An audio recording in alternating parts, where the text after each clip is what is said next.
guy did this to your car. What guy? The clown? You really think someone slashed my tires? Well, he knows this is your car. He saw us getting into it earlier. Hey, handsome! Cut it out. My friend wants your number. Kill you. What is it, Tara? Dawn and I are sort of stranded. She has a flat tire and no spare, and I was kind of hoping you could pick us up.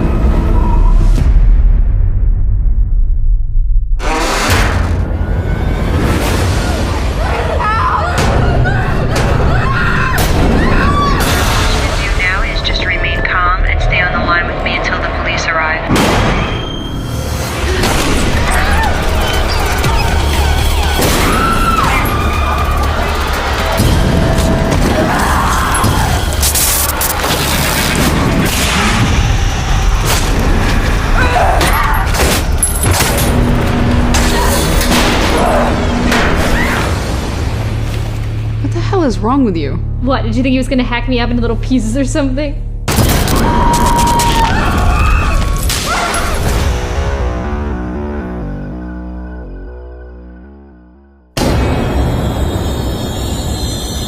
So, did you figure out what you're dressing up as tomorrow? He wants to dress up as a real guy who murdered 9 people last year. Oh, you're not doing that. It's just a costume.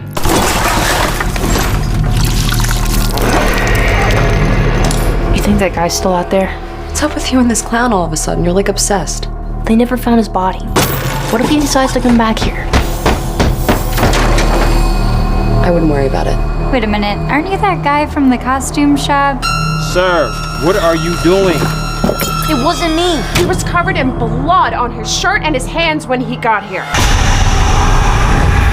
I'm telling you, it was him, Allie. Right down to the little black dot on the tip of his nose. You're really weird, you know that? I believe him. About what? Something really bad's gonna happen tonight. No, I know when Jonathan's lying, okay? I could hear it in his voice. Something's wrong. Look, we're gonna have fun. Stress-free environment. Yep. Speaking of surprises, kids, we have a very special guest with us today, all the way from Miles County. Please welcome Art the Clown.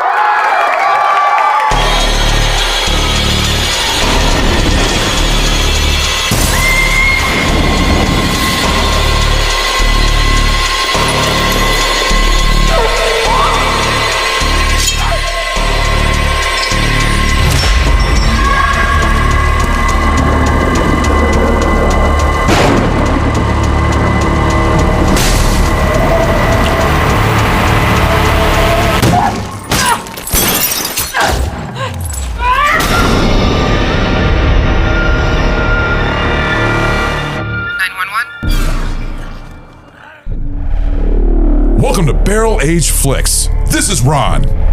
I have been traumatized. And in the show we have... And this is Stu. I hate Ron. Also in the show...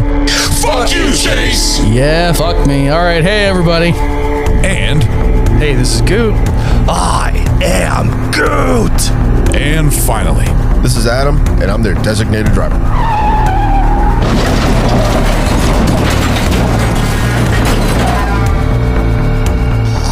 And we are live. When are we gonna get a clacker? What the fuck is a clacker? Yeah. Oh, yeah. What is a clacker? I've never heard of a clacker. I've heard of it called as a... Yes, on this movie podcast, we don't know what clackers are. What did you hear it called? Every time he says go. The slide, like the slide thing. The slide thing. I don't remember. I don't know this fucking shit.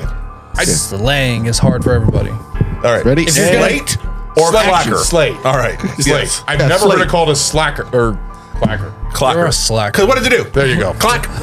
It's getting the sound and audio, Yeah, linked. I know. All right. Anyways, guys, welcome to BAF. We got a full crew here tonight doing an excellent duo of movies. We've been doing great episodes here with the How do Tales you know from the they're Crypt. excellent? We haven't even rated them yet. Because I know we all fucking love them. Oh, shut up. I know. Adam might have. I don't know. Adam might have a different. But we're doing Terrifier 1. Well, actually, just called Terrifier, and Terrifier 2, which Goot is hosting today. And he actually brought 2 drinks to the table today for us to try out. So we're going to go into that first before we get into the details. So, Goot, I'm going to hand it off to you, buddy. All right, so boys, so I'm back in the saddle. Feels great to be here again. It's nice to have you back in person. Last show was Tropic Thunder. Was it that long? Yeah, Yes. that was a while. Jesus, that was a No while ago. fucking way. Yeah, it was. Jesus 3 months now? Christ. Well, shit, in 2 weeks you'll be back for Thanksgiving. We hope. The fuck is that supposed to mean? I mean, we don't know. Anything can happen. Oh, don't say that. We could all die. That is felt true. very All right. ominous. We've Okay, already had you went many ominous with hurricanes it. passing through, so that Got can it. very much happen. All right. Yeah, because hurricanes are the only thing that kill people. I know. Not clowns. All right. That's true. 1,000%. Well, in this case, it was mimes. All right, mime acting, yeah. So for our first shot, my boy Ragnar is missing, so he's gonna miss out. I wanted to bring something special. I love Halloween so much. So today, my heart's racing. You're pumped for this show. I have brought Pappy Von Winkle's 20-year-old. No fucking way. Okay, you said shots. We're not slugging this, are we? Enjoy it as best as you can. Holy shit, dude. You This beautiful dumbass- bastard. This Ron Dude, fucking why took did a the picture table of just it. rise in front of I you? wasn't. You know why? He took a picture of it. I'm like looking at him like he doesn't even know. He doesn't know yet. No, because I was about to focusing on the picture. I wasn't looking at what it was. I mean, I didn't want to. The fuck? I don't know. Holy shit, dude. I know. So I ran across this bottle. I was down in Charlotte in August. My wife and I had an anniversary, and we're down there. And I went to this bar called the Conspiracy, and I see a Pappy's 10-year at the top shelf. I'm like, can I get a shot of that, please? 2 shots. And the lady goes, I got something better for you. She goes to her lockbox, pulls out this baby right here. Yeah. And it's about up to there. And so I'm like, my jaw's on the floor. I'm like, how much you want for the bottle? And she's like, I gotta call my manager for that. So I'm like, call her. Right. Call her. Get her down here. Let me talk to her. So we start negotiating. I buy the bottle. This is amazing. So This is amazing. What color does I that feel look? all tingly already. Maybe that's the weed. I don't know. What color does that look though for the bottle? Is that like a pinkish color? no, Or this am is I the light. fucking color? Okay, It's then the I'm light. colored. Yeah, then that's what it is. Because when I'm going over there, I see pink. Shut the fuck up. Yeah, with a fucking stroke.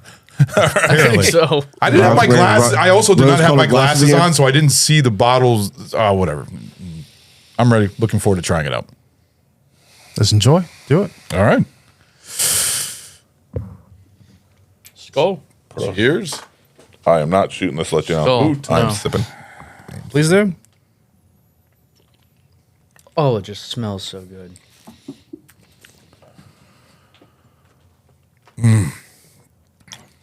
Oh God.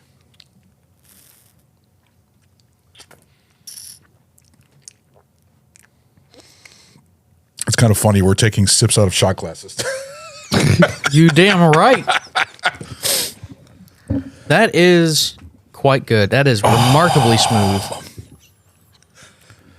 That's a fucking 2, man. I need to hear what's going on over on this side, though. It's got the right amount of warmth. It really does.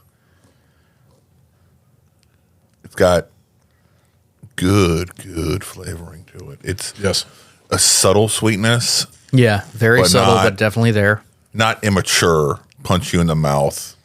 Like, oh. What are the notes? It's fucking yummy. I don't know. Like, so I ate the burst bubble. This is not Pappy's. This is a trick. I don't care. This is still sweet. I don't know. It's the cheapest bottle. I went to ABC store and bought a $15 bottle. What of is vodka. it? care. So This shit is fucking smooth. Yeah, it's actually really smooth. Yeah. Whatever the fuck you got is good. Yeah. And I have not had Pappy 20 year, so I don't know what the fuck Pappy 20 year tastes like. This is nice. What is it? It backfired. I thought I picked So the yeah, fucking no, worst one. He bought. So I bought just I finished, the bottle. I finished the fucking thing off. It was that much left, like a shot left. So I got that and got my wife and I shared it. It was just fucking heaven. So I'm I like, bet. she's like, you want the bottle? I'm like, yes, please. So I'm like, I'm gonna get these guys good. I need to know what it was. It's in the car. I don't know what it was. Okay, that's You're actually clowning really around. good. You tried it? Yes. Am I wrong? Is it not fucking? It's not compared to Pappy. So No. that's why Obviously not. there's that halo around your head when you drink it. Because this is really fucking good. Yeah, no, because like I drank it and I was like, this is not 20-year smooth, but it is really smooth. It's still 2 for me. I The still like warmth it. is nice there. What's the It's what is the slight- the it's drink that just you a poured in hair there? too I don't know. much It's in to the be a car. 20-year. You don't even know what it is. I don't know what it is. It's in the car. I'll go double check. So what are we And, gonna- what are we- and you just had some. What do you think about it?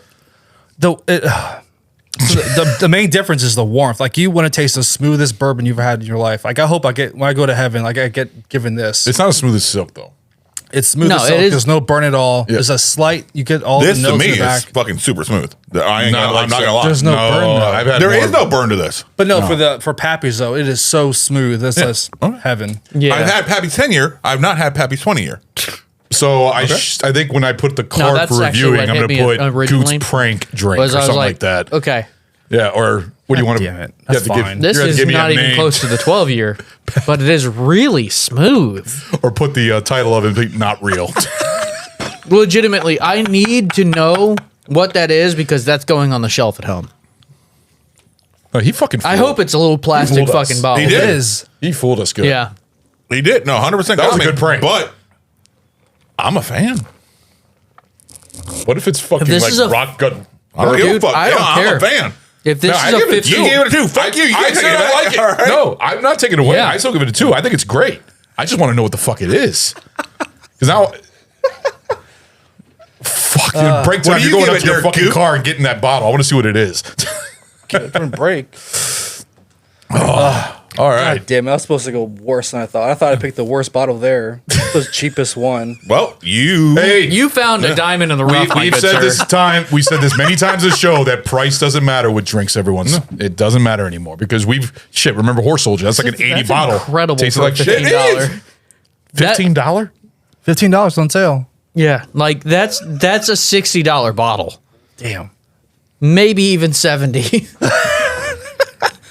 You could have just picked up like a bad gin and that would work out. Good job. Just changing lives. All right. I've been.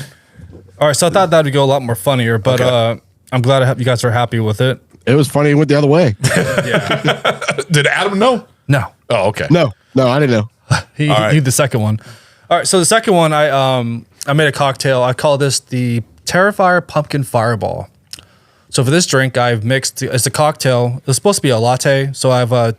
It's actually this segment is sponsored by good friends at Good Bros Coffee. Oh. Use the code BAF10 to save 10% on your magical coffee needs. Yes. Hell yeah. That was amazing. So I used. does. I actually froze coffee cubes, not to water it down with ice cubes. I use coffee cubes. So put that down. I get pumpkin puree, 1 tablespoon of that, scoop it in there. 2 ounces of coffee, 2 ounces of Evan Williams cinnamon whiskey, and 2 ounces of Irish cream. That sounds. This sounds like a banger. It smells like something Heaven. that I like one of those like fucking pumpkin Starbucks pastries that I've had. I don't PSL. Go, boys. Oh God. Skull. Let it rip. Salute. Skull. Gross. I'm gonna need this to start my mornings at work from now on, baby. Okay. This is the funny thing. I've always thought that pumpkin is overrated. It through the many years that I've had it, it's been overrated. I could do without the pumpkin, but everything else is. This is good because there's pumpkin taste, but it's very mild. It and is it's very sweet, mild. It is very mild. so it doesn't bother me. This is fucking good. That's delicious. Oh God. In spite of the slight pumpkin. I was trying to I only asked for the Irish cream. I was trying to cut that down, but I did my best at adding more like cinnamon whiskey to it, just to see if I could break through it to make it more layered. I don't want to fucking warm it up. It's supposed to be served fucking cold, right? He's just sitting here holding it like a proper sommelier. It's supposed to be served fucking cold, right? Where's your pinky? Your pinky's supposed to be out. We don't have syphilis. You can put it back down. What the fuck? That was that. Okay, the reason you see this in British, reference is because that in nobility, just post Renaissance age, at a dinner banquet, because basically all it was a way to sit down with people and determine who you want to fuck for the night, because they didn't have TikTok. When what Tinder? That's Bumbled, the was T. it? Yeah. Grinder. So yeah, so they would That's hold what their Ron would understand. they would hold their pinky out to indicate if they had syphilis or not. Asshole.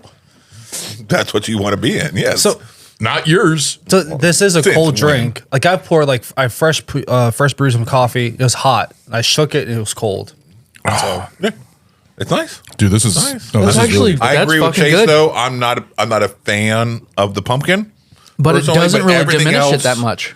Everything else is so good. It really Yeah. does. But would you say the pumpkin is very mild tasting compared to other pumpkin It drinks? is mild. It is mild. Yes, but That's why I don't mind listen, I'm just personally not a fan of pumpkin. it. Okay. I understand curious. why a lot of people would like it. It's just not up my personal, profile.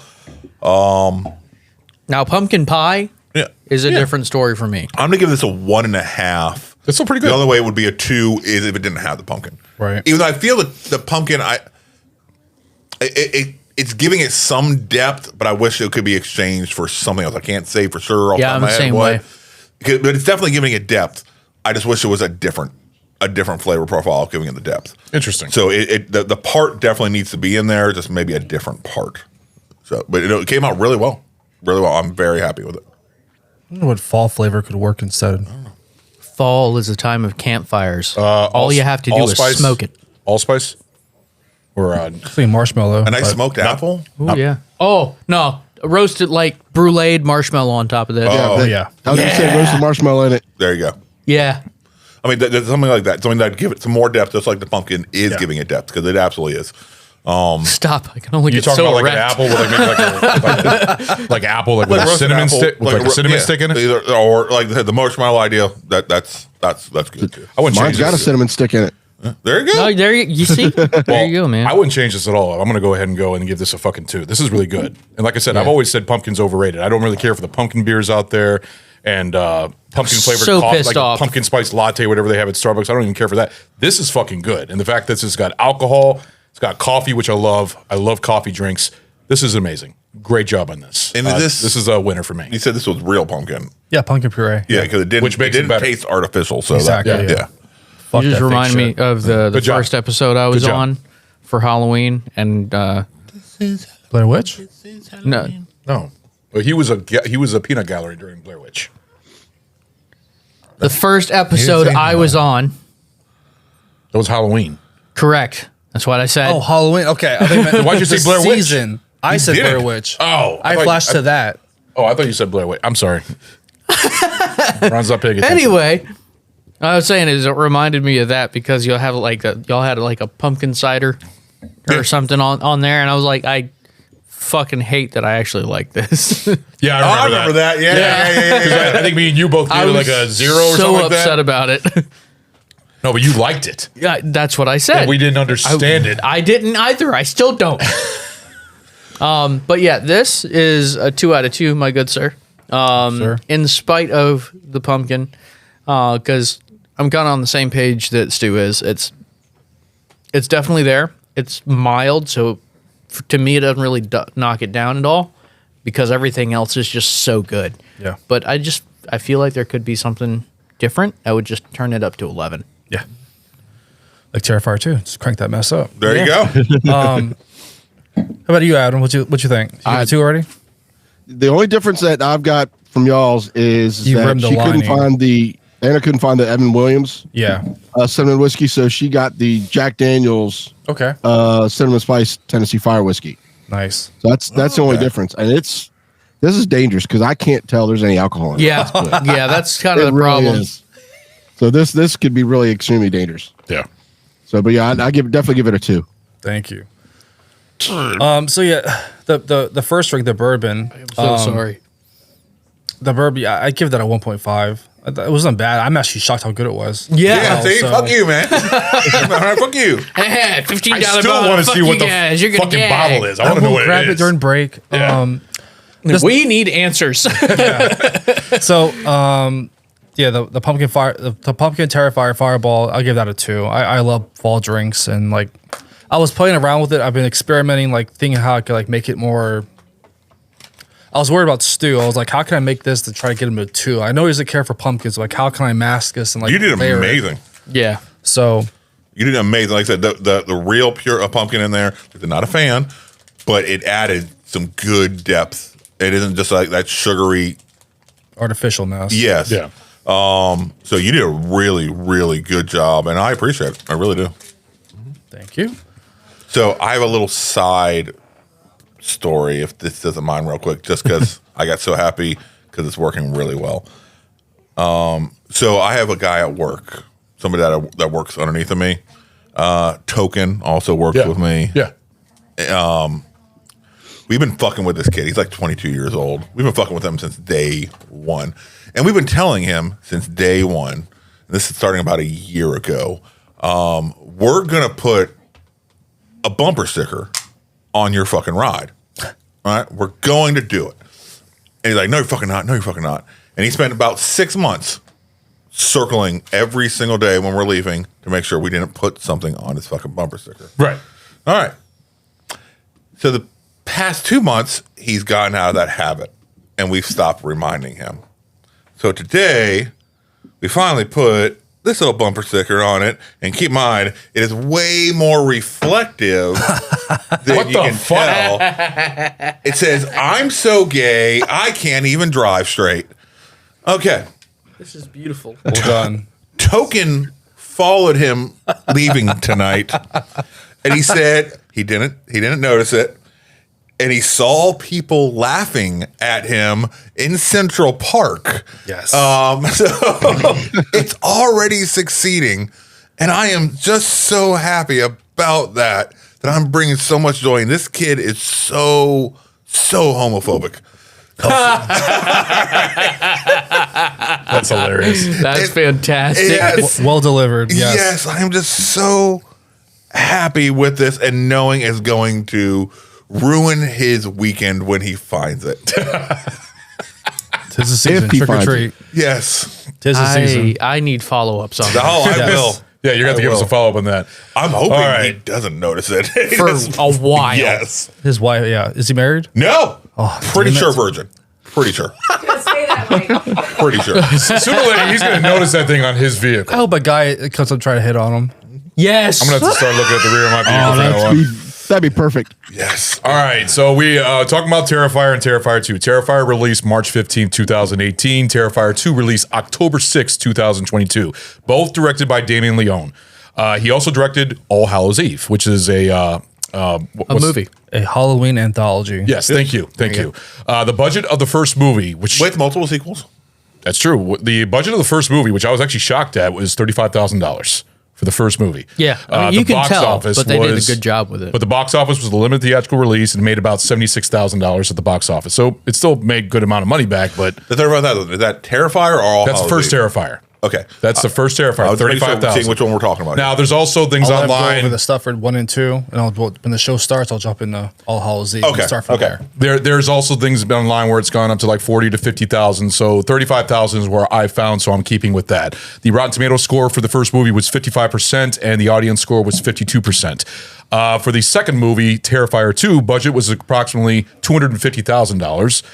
The box office for the film was a surprise success with $15 million. That's a 3,900% return of investment. Yes. Highest grossing movie that year, 2022 during COVID. And I think that's fucking awesome. I don't think it's in the top Amazing. R-rated making movies, but it's become so popular, which I think the third one really gained popularity. The Rotten Tomatoes score for this one, critical score was at 85%, so that went up, and then the critical score went up to 80%. So I mean, I think that bottom line just proves that there's still hope in today's cinema market. yeah, Yes.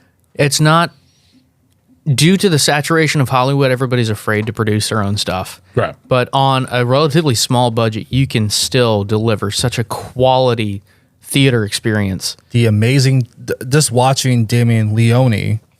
Is it Leone? Yeah. Okay, well, I'm sorry. It's fine. I heard him thought say it was, I thought it was like Italian for Leone or something like that. I heard him say his name, so I'm like, "Ooh, okay, I know it now." Okay, So I said the first one right. Just the I second give one was you wrong. redemption. Just amazed to hear him talk about it. Like it's him and Phil Falcone. It's him two doing the practical effects. like they would work up to like doing the shoot to get to that scene where they need all that stuff, and then they'll spend like a week in the basement just working on it. They did a good fucking amazing. job. I can't wait till we talk about the special effects. Yes. The cast of this movie is David Howard Thornton as Art the Clown, which, in my opinion, he's amazing. We got Jenna Cannell as Tara Hayes. We have Samantha Scafili as Victoria Hayes. Catherine Cochran as Dawn. And Puya Moshini as Cat Lady. I don't know who the fuck that is. Puya! Then we got Terrifier 2. Now, I don't know who this woman is. I started looking her up, but we had David Howard Thornton as Art the Clown. Lauren Lavera as Sienna Shaw. God, she's hot. She killed it. Strong protagonist. Oh my God, she is smoking hot. Honestly, she delivered such a well-defined performance. Killed it, and also gorgeous. Elliot Fulham as Jonathan Shaw, the young brother. Wasn't a fan of him. But Samantha Scafili as Victoria Hayes again. We got Sarah Voigt as Barbara Shaw. We got Sienna and John's mother, who played supporting role. We got Griffin Santopretio as Eric, sorry. Friend of Jonathan. Kaylee Hyman as Brooke and Sienna's close friend. So, I don't know. The Lauren Lavera. Have you seen her in any other movies? No. Okay.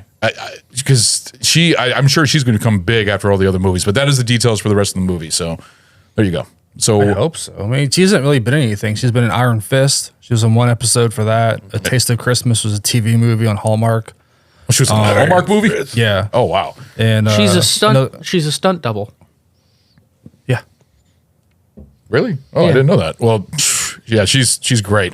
So that is the details for the movies. That's the end of our first segment. Great drinks that you brought in, Gouda. I'm still really curious what that second bottle is. I mean, that first bottle is.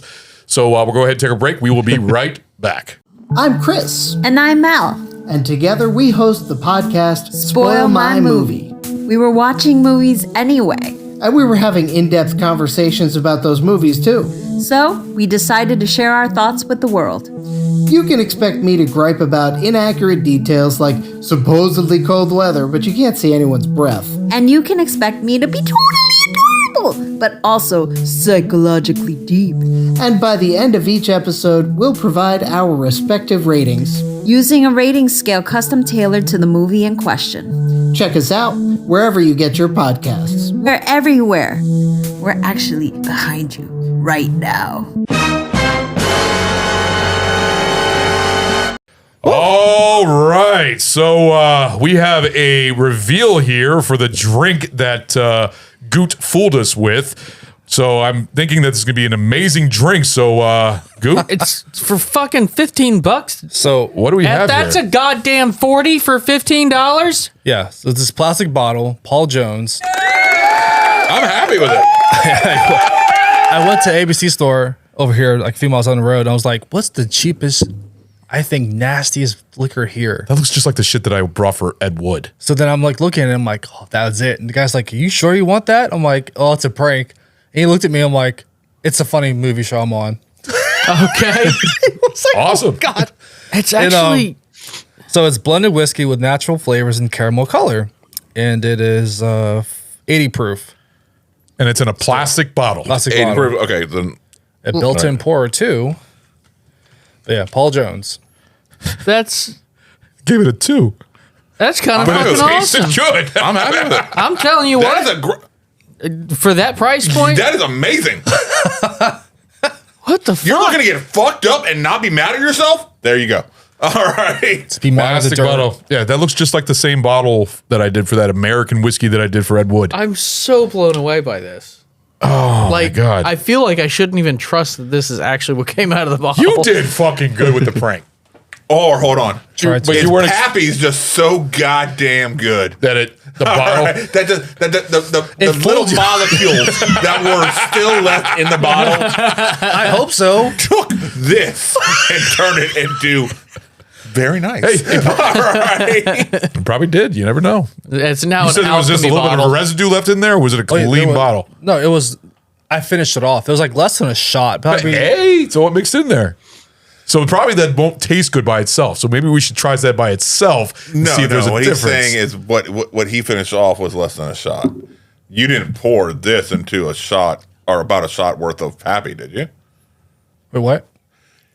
Did you finish this off, right? I finished it off, yeah. Okay. Yes. I see. I thought Thank you had a shot left in there and you poured the bottle over it. No. Okay. Okay. Wouldn't That's dare what I do thought that. you did. Okay. Okay. That's what I was like. That would have been blasphemy. Adding clarification. I'd kill myself if I did that. What the fuck am I No, doing? because I'm looking like so a 20-year Pappy is probably about $3,000 for a full bottle unopened. That's about $3,000 is what I'm seeing online right now.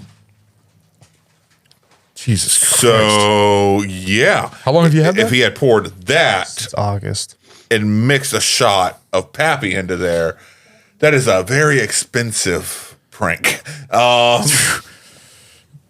It was empty. So I mean, but yeah, no. So you already got your enjoyment out of it.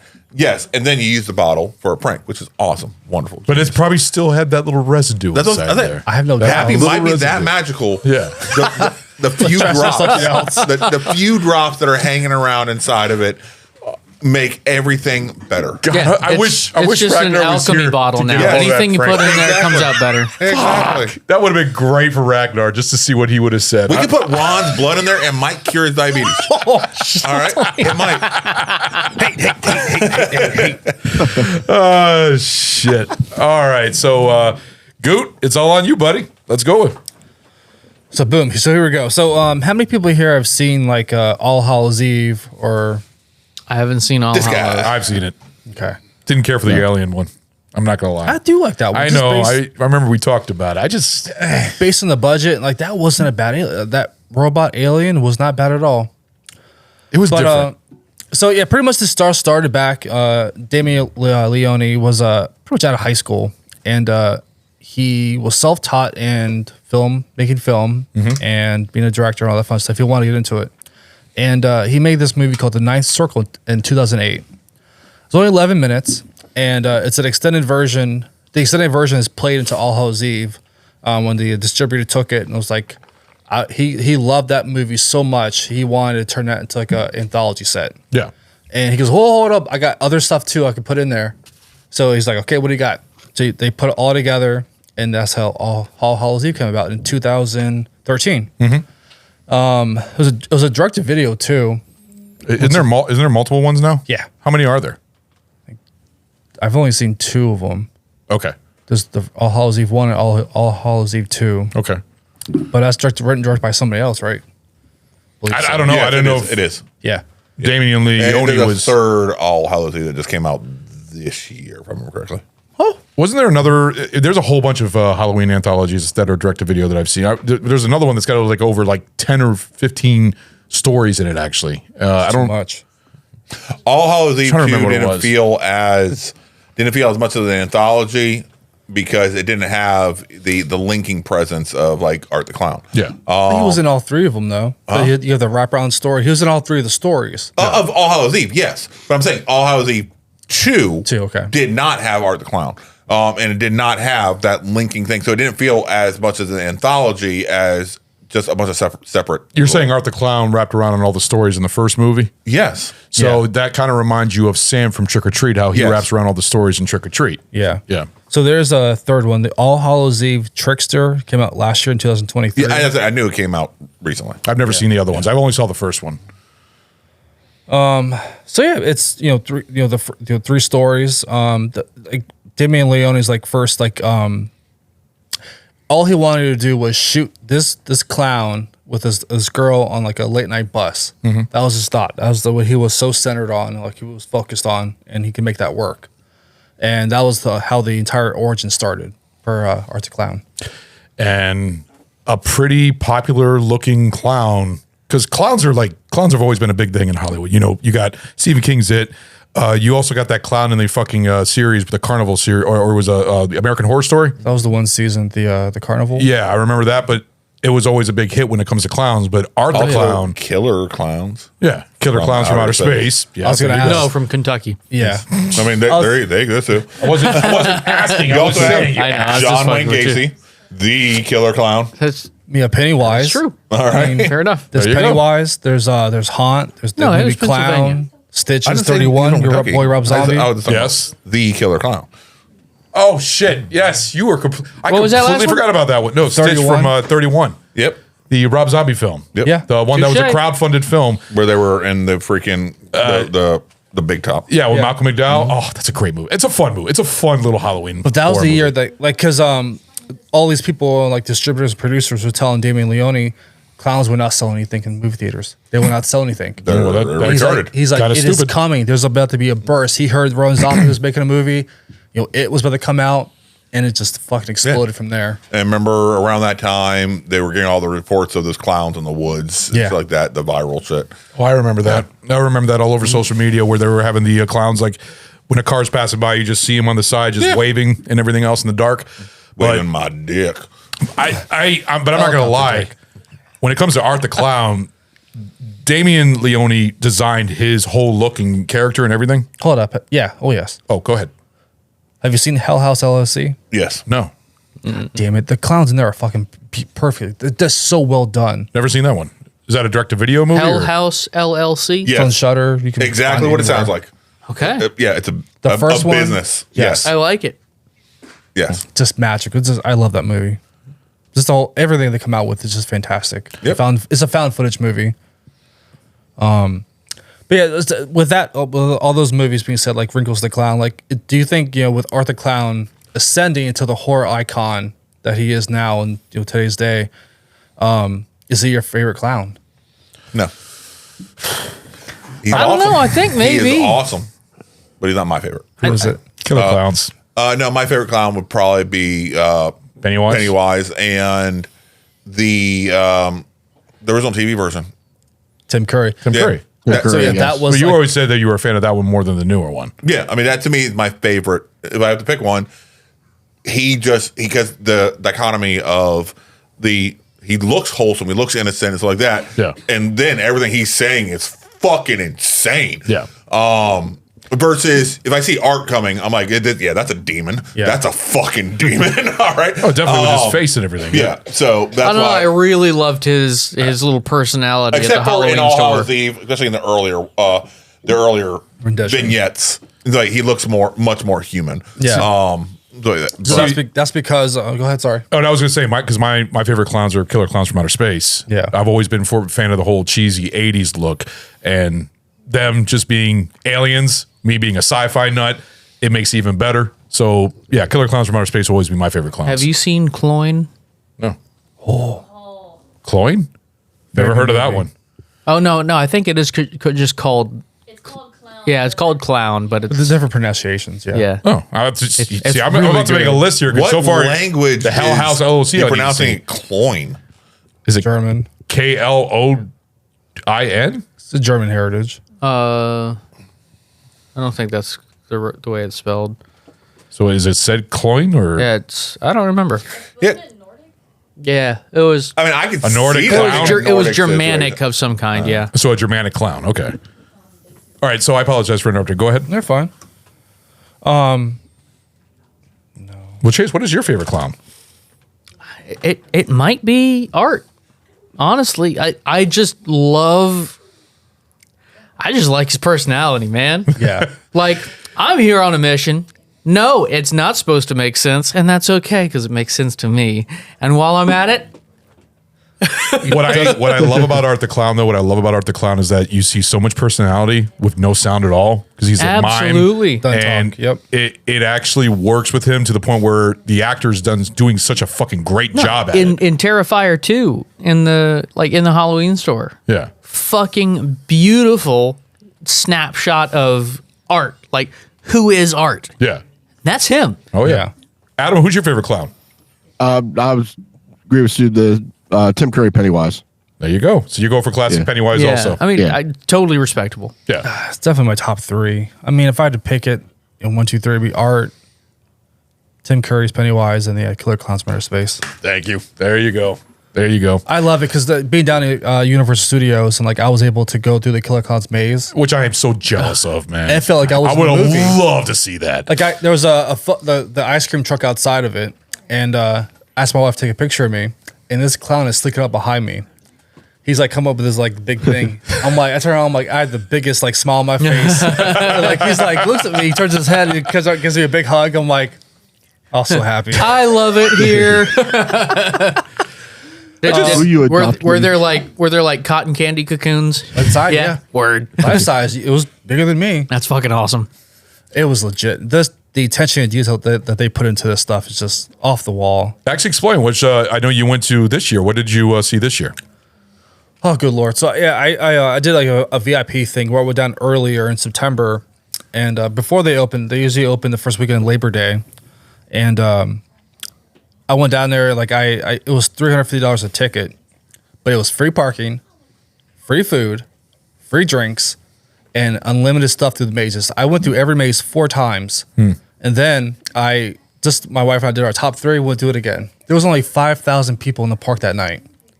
The night before was 10,000, and usually on the weekend, there's about 60,000 people when it starts each weekend. Shit. Jesus. So it was beyond worth it. Say. I can't thank Universal for doing that. I hope they continue doing that. I will do that every year. I'm jealous because I went to King's Dominion this year, and it fucking sucks so bad. I've been telling you that for years. When I first met you, I said, I don't do it anymore. It's going downhill. Oh, I took my daughter, and the thing is, I went to their new one called MonsterCon, and they actually had like a xenomorph in there that was kind of like their version of a xenomorph. Rip off.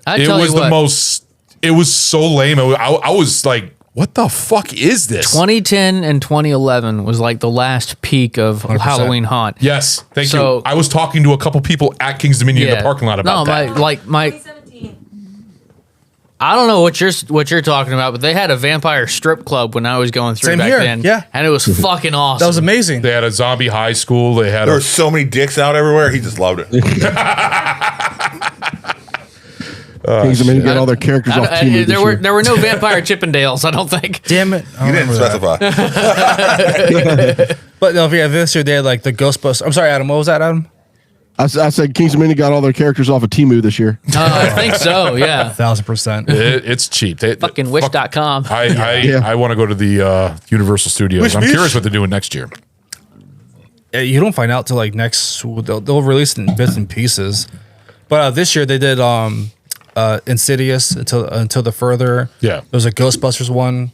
And the movie sucked, but being there and like just being a part of it was fucking amazing. Like walking through, and it's snowing in the because of the Frozen Empire, and it's just snowing. Like you feel the real snow, and it's just amazing.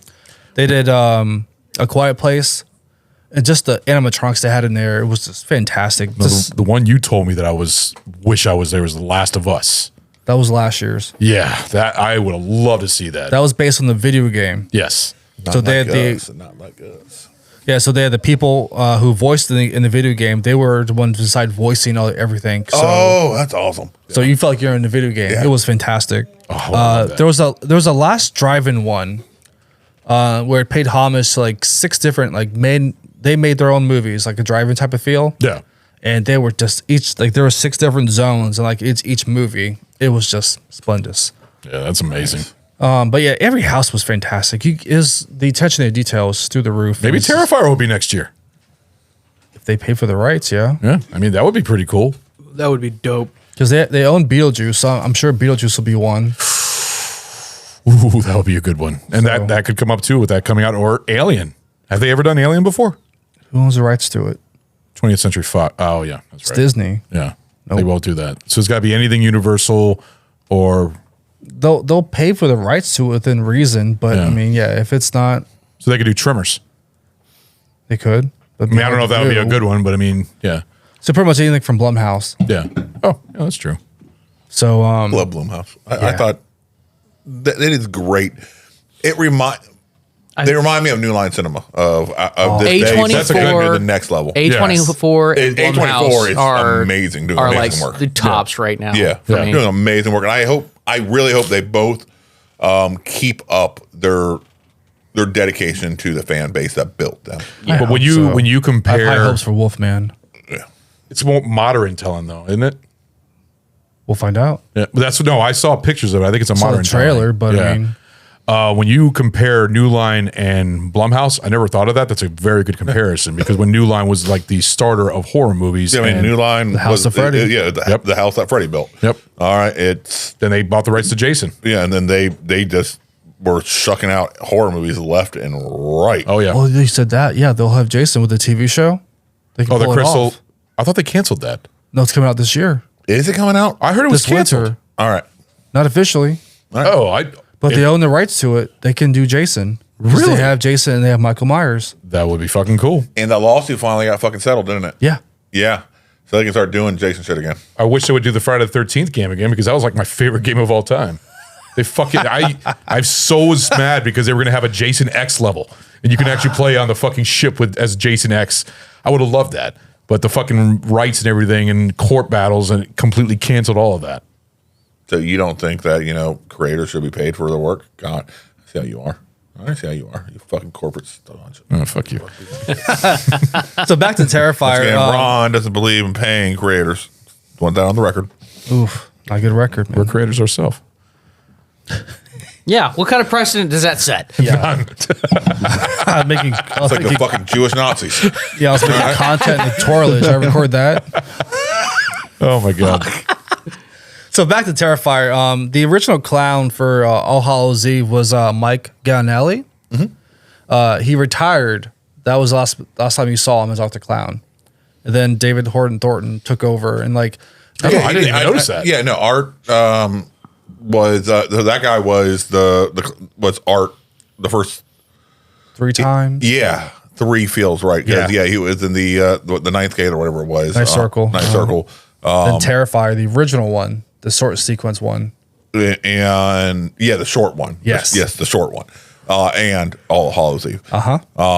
From what I understand, he retired out of the character because he hated the fucking makeup, the clay, because that's all teeth. That sharp. No, it was more of the clay work. All that, the prosthetics to it. All that you see, that isn't like just simple rubber thrown on there. That's like hardened clay. Oh, I can see that they're building and shaping on there. So I always question that when I watched the Art the Clown, when I watched Terrifier and everything else, I was trying to figure out. I remember when he in Terrifier 2, he's inside the laundromat, he gets naked and everything else, and he's got just the bald head, and that's his face. So that's actually his face. Because in the past, I always thought that was actually a mask, and he was just wearing it over his face. No, but that's actual his face, Art. The nose and everything. It's prosthetics, that shot they did a really good job of showing his face that way. Yeah, because with David, they changed the prosthetics to him because his face is so much more different from Mike's, and they were able to make it shaped more differently. He looked more sinister, gaunt, more gaunt. Yeah. Well, he looked demonic. That's what he basically looks like. His face is very demonic, and his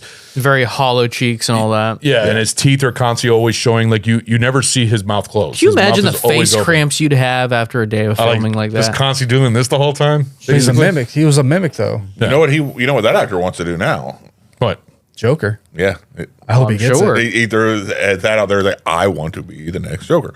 Which is already given to what's his name? I was gonna say because he gives the off dude that's in the movie vibes. with Colin Farrell. I know what you're talking about. It was also in the one in the Batman show. Yeah, I forget his name. The movie. I don't want to see him.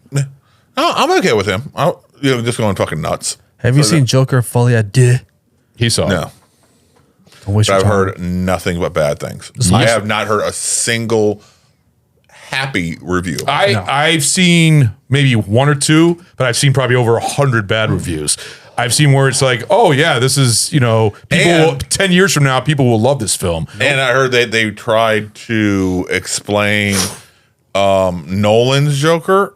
Oh, that was the kick in the balls at the end. Yeah. Okay, so that is true. See, I thought that was just a theory. So that it does connect to Heath Ledger's Joker. You don't see it, but I mean, it was always one of those things that when he was there at Warner Brothers, he did not want that to be shown at all. With him doing cutting his freaking knife, his smile on his face.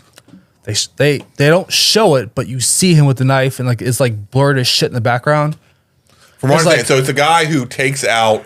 Arthur Fleck. Yeah, Joaquin Phoenix's Arthur Fleck. Joker, Arthur Fleck, in prison. He's not the Joker. Huh? You haven't seen the movie yet. It's a kick.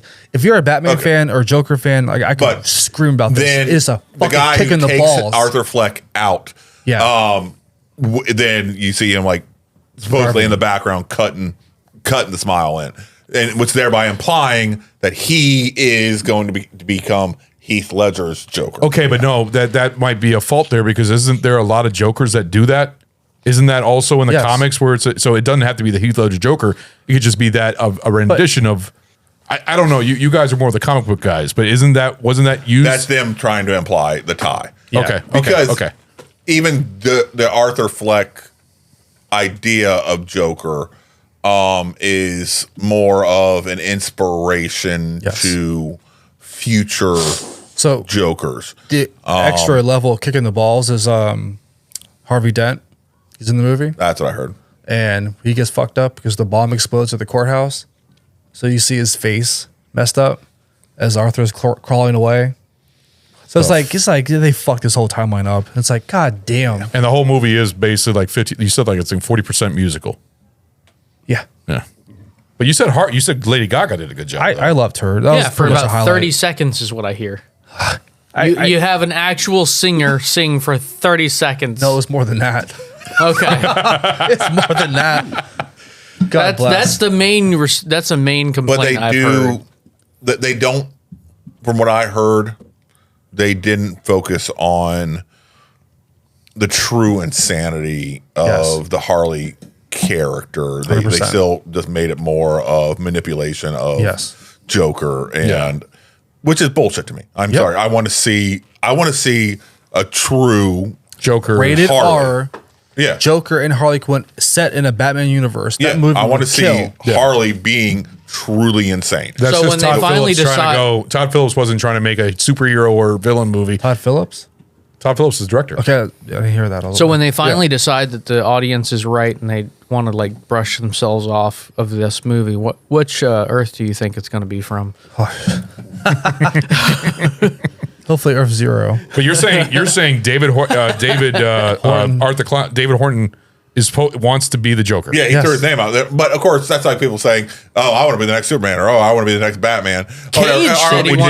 Would he make a good Joker? Nick Cage says he wants to be a Joker. Because I've never heard his voice because he's mime in this one. He So does what a voiceover in Terrifier 2. I remember reading about that. I just don't remember what part it was. I remember reading No, about that. he gives off straight up Conroy vibes. What Conroy? What's his name?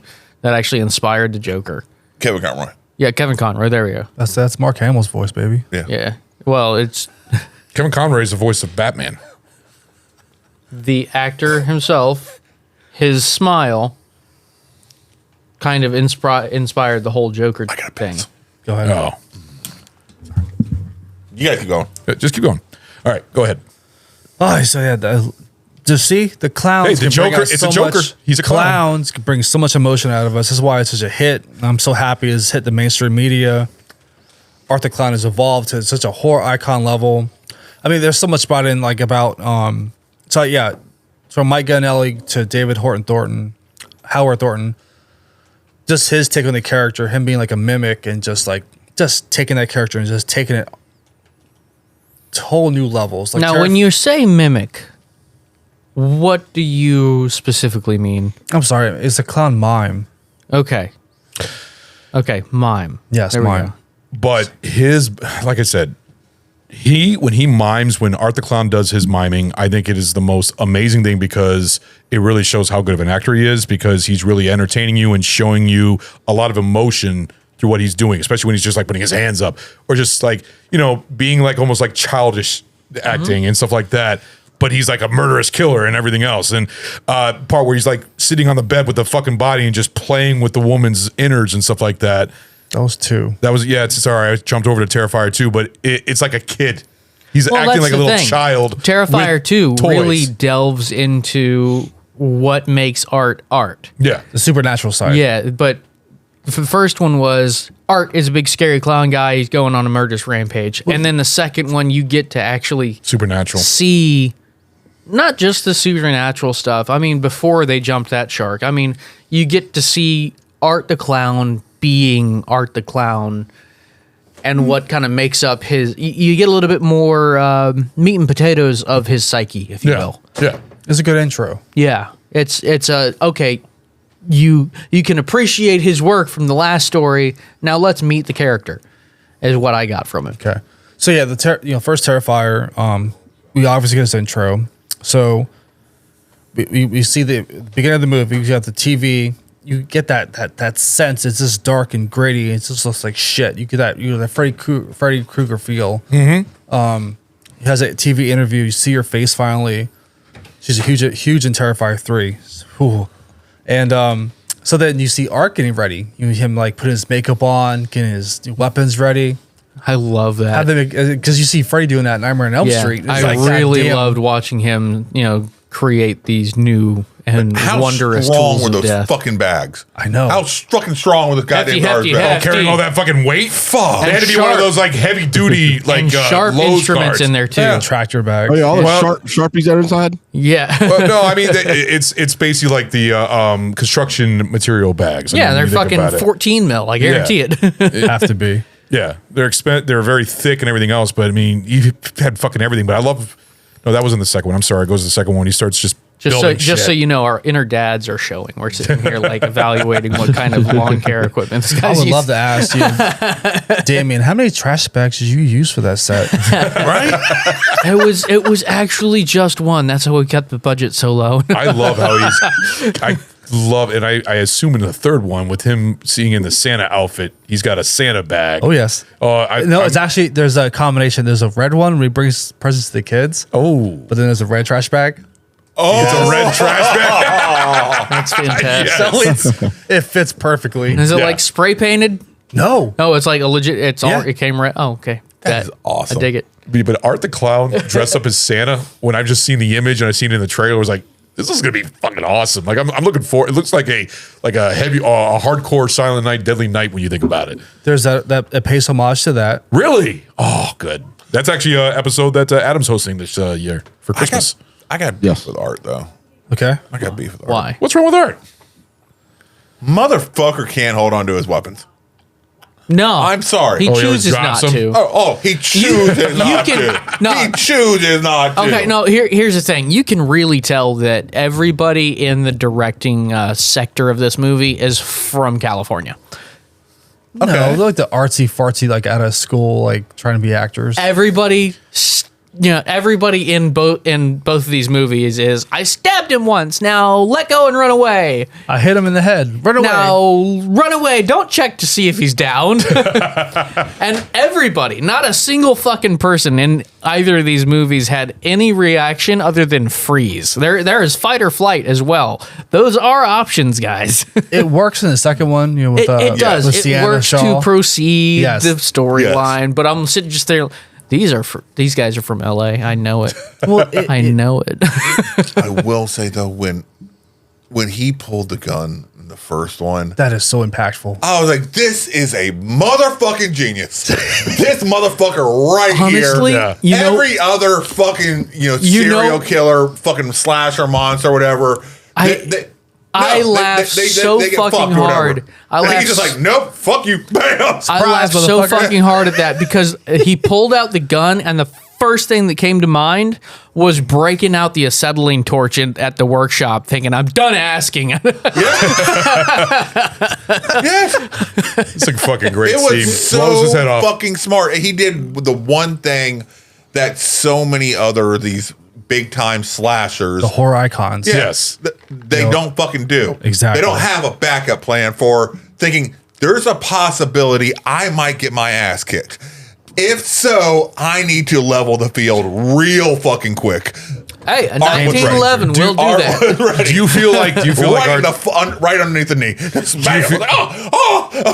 Do you feel like Art the Clown fits in the same genre as being in those slashers as Jason, Freddy, Michael, Chucky? Do you think Art the Clown is in that level?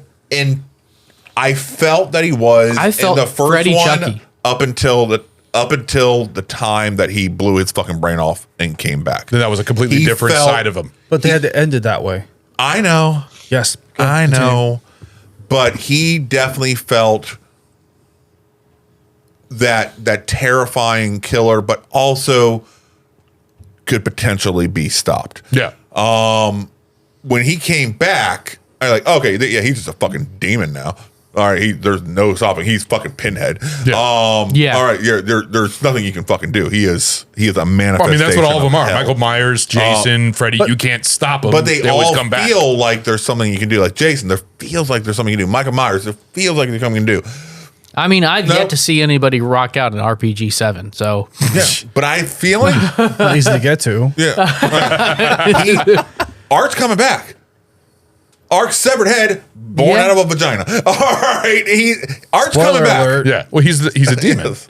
So yeah, that's the little pale girl. What her impact was. Oh, little pale girl was so awesome. The fucking intro of her was fucking wild. Yeah, the part where they're doing the that is patty cake, crazy. Laundromat. But Yeah. also a little Like I creepy? said, it's fucking Creepy? wild. No. I don't see that. I don't think so because he's standing there butt fucking naked in front of a little fucking girl. I don't think she's a demon little girl. I understand but she's a that. little girl. I understand that, but to me, he's like they a don't show fucking it. big child. They don't show it. His dick's right fucking eye level with her. Jesus Christ! All You right. really got to go to that level. He is standing there butt naked. He But was she's not sitting noticing. there. They're playing patty cake. He's sitting there. No, when he's standing in front of her and she's sitting there, he's like, oh. He was sitting down already. They're in that entire interaction. Yeah, was he sitting was down. he was sitting down. No, I'm pretty sure. No, I'm pretty sure. When he was taking the stuff off, he saw her over there sitting down. He was already sitting shitting down the reading the pants. paper. No, I thought he was standing He was up. already sitting down reading the paper. Either way. Okay, fucking weird. But the thing Fucking is, weird. He's sitting there naked. I'm I'm not saying it's great. My female fucking child, goddamn, playing patty cake with a naked fucking serial killer. I was a little confused about her though because in the beginning you see that other dude looking and seeing him playing patty cake with nothing, but then at the end of the film she was actually there. Was she actually there? No, was she he's just fucking nuts. No, The because boy at the sees end of her. the movie it seems the brother sees her. She's a demon. they both see her. I like thought they fucking both art. saw her leave the when he picks the up the demon head. So ghost I just want of to. the girl who was killed. I gotta She's the put demon ghost out of my the girl who was killed. My Who my defaced theory herself. here is Okay. Art is John and Sienna's father, who did not die in the car crash. It gets And- debunked in the third one. They're wrong. Thank you. okay. Thank you. I thought that was a red herring. I'm like, I don't think so. Well, it just feels like that. It does. It's meant to be felt that way. It does. It leads you that direction. Makes you feel like that Art is the father of the chick. You The are second one, making- 100% they're That trying is, to yeah, paint that's the that feeling picture. I got. They're 100% trying to paint the picture in the second one. But it's And like debunked. You see him. There's a segment where I don't By give it him, away. their dad, or him, Art prior to. No, the dad. Okay. You see that. You see. You Sienna- see him, so we're talking about two different people at the same time. Sorry. Hey, do you want to Talking about release his father. like two different versions of this, where one has no spoilers, and you're just gonna go while we're talking about this, or what? So while like I'm 5 trying not to give minutes anything episode? away. So you do see him. That's why I was saying you're debunked. Like I see where you're going, but it's not true. Huh. They do a 'Cause good job of showing his The like way what it his impact felt was to me was they painted this picture of Art being their father. Yeah. And while he went fucking nuts and went on this first killing spree, like through some sort of paranormal Tolpaic effect, he was forced to come back to life. So Damien Leone. Use that word. So yes, good job, good delivery. So Damien Lee he kind of went into this. I was watching an interview with him talking about this because the guy asked him, he goes, "Do you think she's a sidekick?" He's like, "No, I did not want this at all to be a sidekick. She has an important role where he's like, she is there to like a guide. There's something more supernatural, more evil at play." She is his link to the other realm. Yes, she's a familiar. You can say that, but he said supernatural, demonic, like this, that. Yeah, that you can realm. have a Who are you saying? genuine familiar. Who you're saying is the familiar? The little girl. The little girl, Little pale girl? with Art. Yes. Yeah, I could see. Little pale girl is the ghost of the kid that died. The girl that died in the fucking circus tent, right? The one Yes. who fucked her face. That's where it goes back to. Okay. Like there's something so horrible happened where it's like he said a familiar or a guide. That's where it starts. That's the link. Okay. But so it wasn't all in his head. It was actually a ghost. Whose head? Art's head. No, that's Art's really a him. fucking demon. No. The pale girl is a ghost, or it's really in his head. No, you're not. Here, listen to yourself. You're wrong. The pale She's girl. neither. She's real to him. She's a demonic like entity. Yeah. Okay, that's what I'm saying. When you said something about it being a ghost, that's what I was. So she was the spirit of a real little girl who got fucked up. Yeah.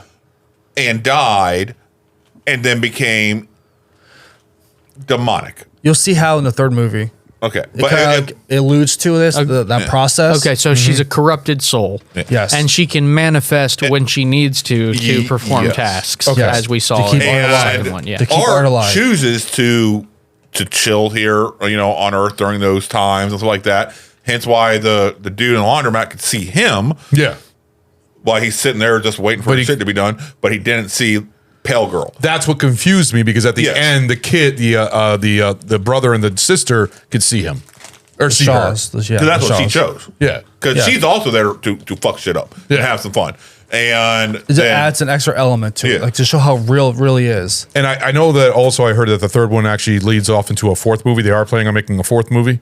Doesn't lead into it. But yeah, Damien Loney's talked about, he's making a fourth one. Okay, I didn't know. So there is no conclusion. No. There's no end credit. So nothing to set up to show. Oh, okay, we're ready for the next film.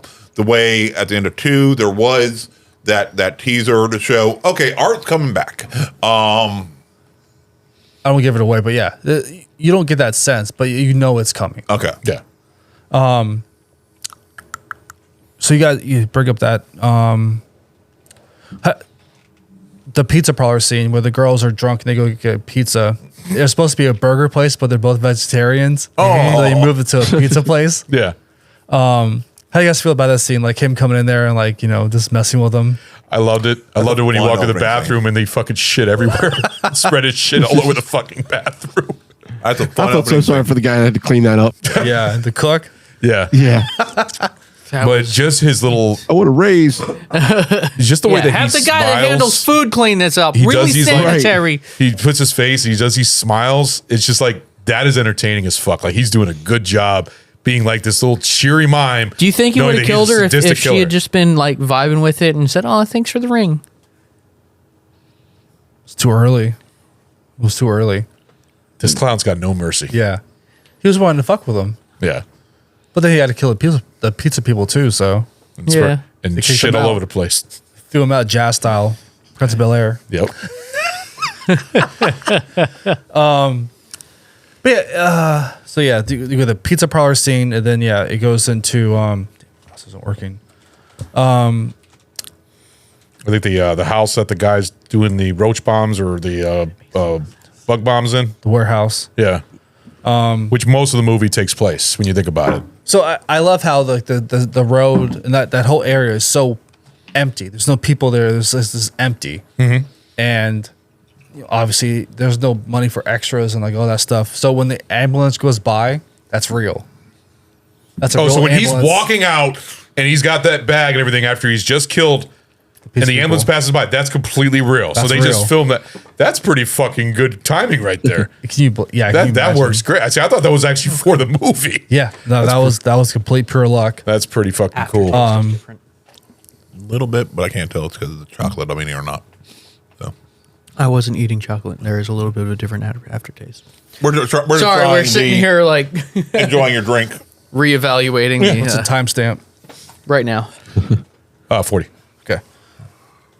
About 60 technically with the first segment. Make up your mind. Cut. Hour. So Would you like some? not right now. Okay. So we get the introduction to the warehouse. What do you guys think about the famous hacksaw scene? Amazing. Oh, that was fucking awesome. Kind of reminded me of what's that fucking Western with Kurt Russell? Bone Tomahawk. Yes. It kind of reminded me of that, but boy, the fucking gore effects, even though they're cheap, looked really fucking good. They hit the mark. Yeah. So the prosthetics Damien Leone used, like him and Phil Falcone, just the time, because he used to be like he was retired, not retarded, but he